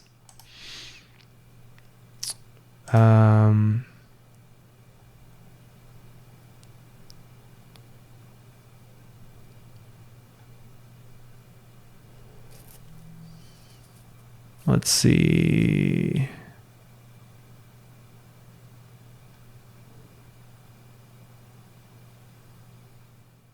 Can we see photos of your sourdough? No, I threw it out. It was very, very sad. But I will make sure to post some when I manage to get it to work again.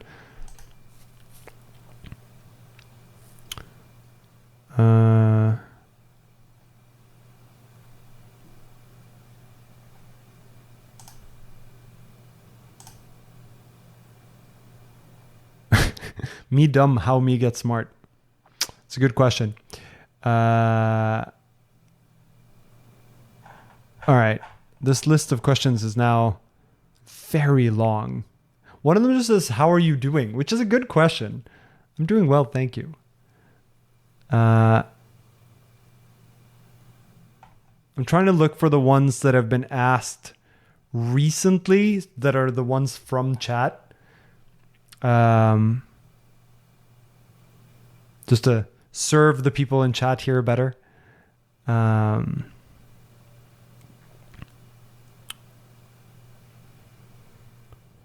What do you think about Rustation Station? I mean, I help run the podcast, so I think it's a pretty good thing.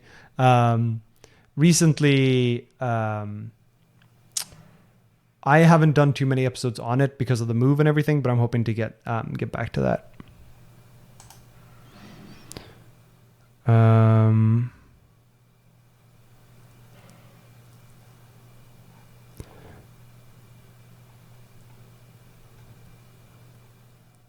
Would working on Windows OS be a deal breaker? Yes, I have no interest in working on Windows. And there's a difference between if I'm building software that other people run on Windows and whether I have to develop on Windows. Those are a little bit different. But yes, I do not want to be forced to work on Windows.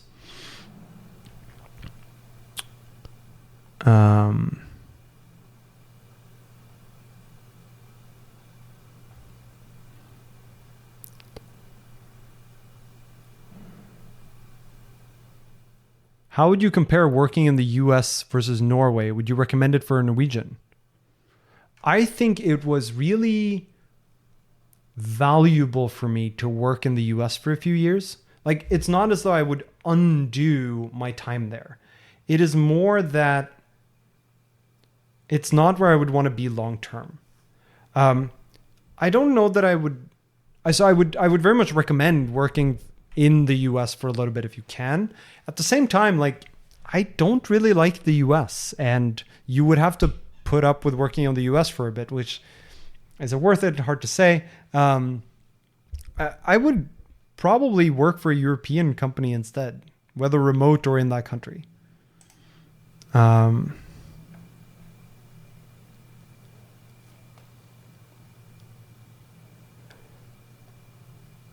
right.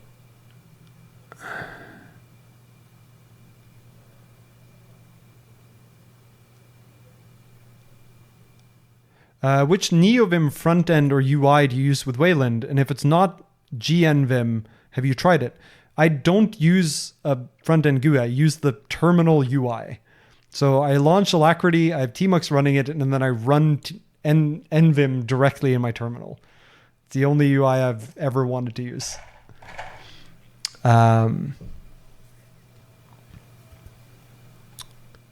Okay, I'll do 2 more questions. So I'll start from the top, and if you vote something else up, then we'll take it from there. I have not tried Obsidian MD, so I'll just get rid of that question so it's not a candidate here. What started your interest in Rust? So my interest in Rust started really during my PhD. So for the first year of my PhD, I used Go, and it was fine. I didn't mind it. I liked the language well enough. But then I decided to start building this database-like thing.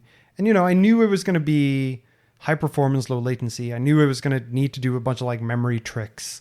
I knew that it was going to be fairly low level code, but also I really felt as though I missed types in Go, or I wanted to do more of them. And while all of that was sort of circulating in my head and I was going to start writing the first prototype, I was like, all right, I'll use Go for this as well. And I wrote the first prototype and it was fine. And then I saw the announcement of Rust 1.0 and I went like, this thing proposes a language or gives a language that does a lot of, or has a lot of the properties that I'm looking for in the language for this particular problem. I'm doing a PhD. I can just choose whatever tech stack I want. No one else is going to tell me not to. And so I just went with, sure, let's try Rust then, I guess. And I just never really looked back. I started using it and just really enjoyed the experience. I started bringing other people on board and they enjoyed the experience after the initial learning curve. It worked well when we had multiple people working on the project. It worked well for several years without, significant regressions and without any huge frustrations with the language. And so it was really one of those, it fit the problem that I was looking at the time. And I had the freedom to allow me to test it out. And then that test was very successful. And then the tests since have all been successful. So there's nothing really more fancy to it than that. It seemed like the right tool for the job and turned out to be. All right, last question. What can dynamic dispatch do that static and enum dispatch can't? Dynamic dispatch do that static and enum dispatch can't.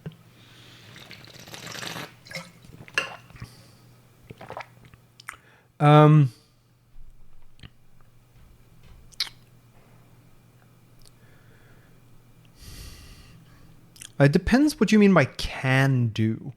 So the first thing that comes to mind is that dynamic dispatch lets you type erase. So you don't have to pass around a concrete type. With static, it's monomorphized, the type is relevant. For enum dispatch, you need to have an enum variant for the thing you want to call. With dynamic dispatch, you don't have to name a type. You name the trait, but you don't name the type. And this matters in the sense that with static dispatch, anyone who calls you, or your caller can choose any type that implements the traits. With enum, which is nice, with enum dispatch, they can't. They can only use the types that you've provided variants for. But dynamic dispatch is like static dispatch in that it allows any incoming type, unlike enum dispatch. But it does so in a way where you don't get the monomorphization. So that's sort of the slice that dynamic dispatch does.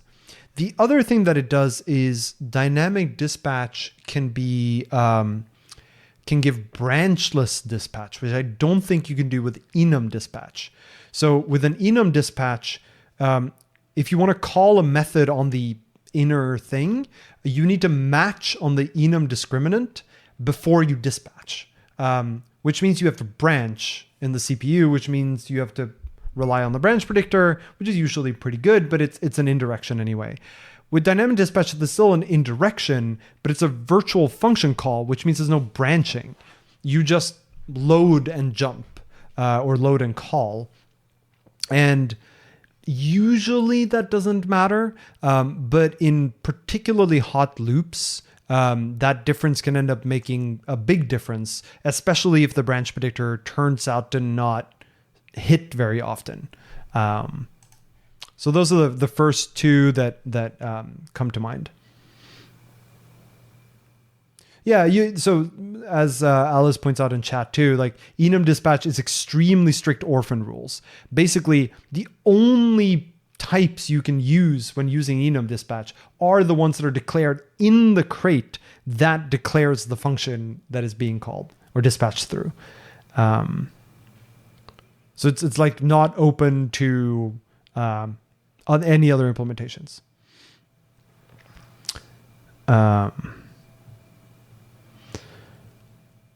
Okay, I think I'm going to call it there. 3 hours and 20. That seems about right. There are a bunch more questions, but they're mostly low question votes. I'll make sure to read through all of them. It's interesting to read through all of them. Okay. I'm also very glad that the stream worked all the way through. Like, this is my first Wayland stream on this computer from Norway, and it seems like everything has just kind of worked, which is amazing. My internet connection is fast enough, even though it's Wi-Fi. I'm streaming over Wi-Fi right now. But that makes me happy. Okay, I'm going to call it there. Thank you for watching. If you're watching this video on demand, then I'm guessing you haven't watched all of the questions, because why would you? You can just click to the ones that are interesting. But if you're watching live, thank you for watching through this whole thing. Like, there are 350 of you-ish who have watched most of this, and that's wild to me. But hopefully you feel like I said something useful. And I don't know when the next normal stream is going to be, like Rust-oriented stream is going to be. But now that I have the setup, I know that it works, and I'm starting to be settled in. I'm hoping it won't take too long. Thank you all for coming out, and I'll see you next time. Bye, folks.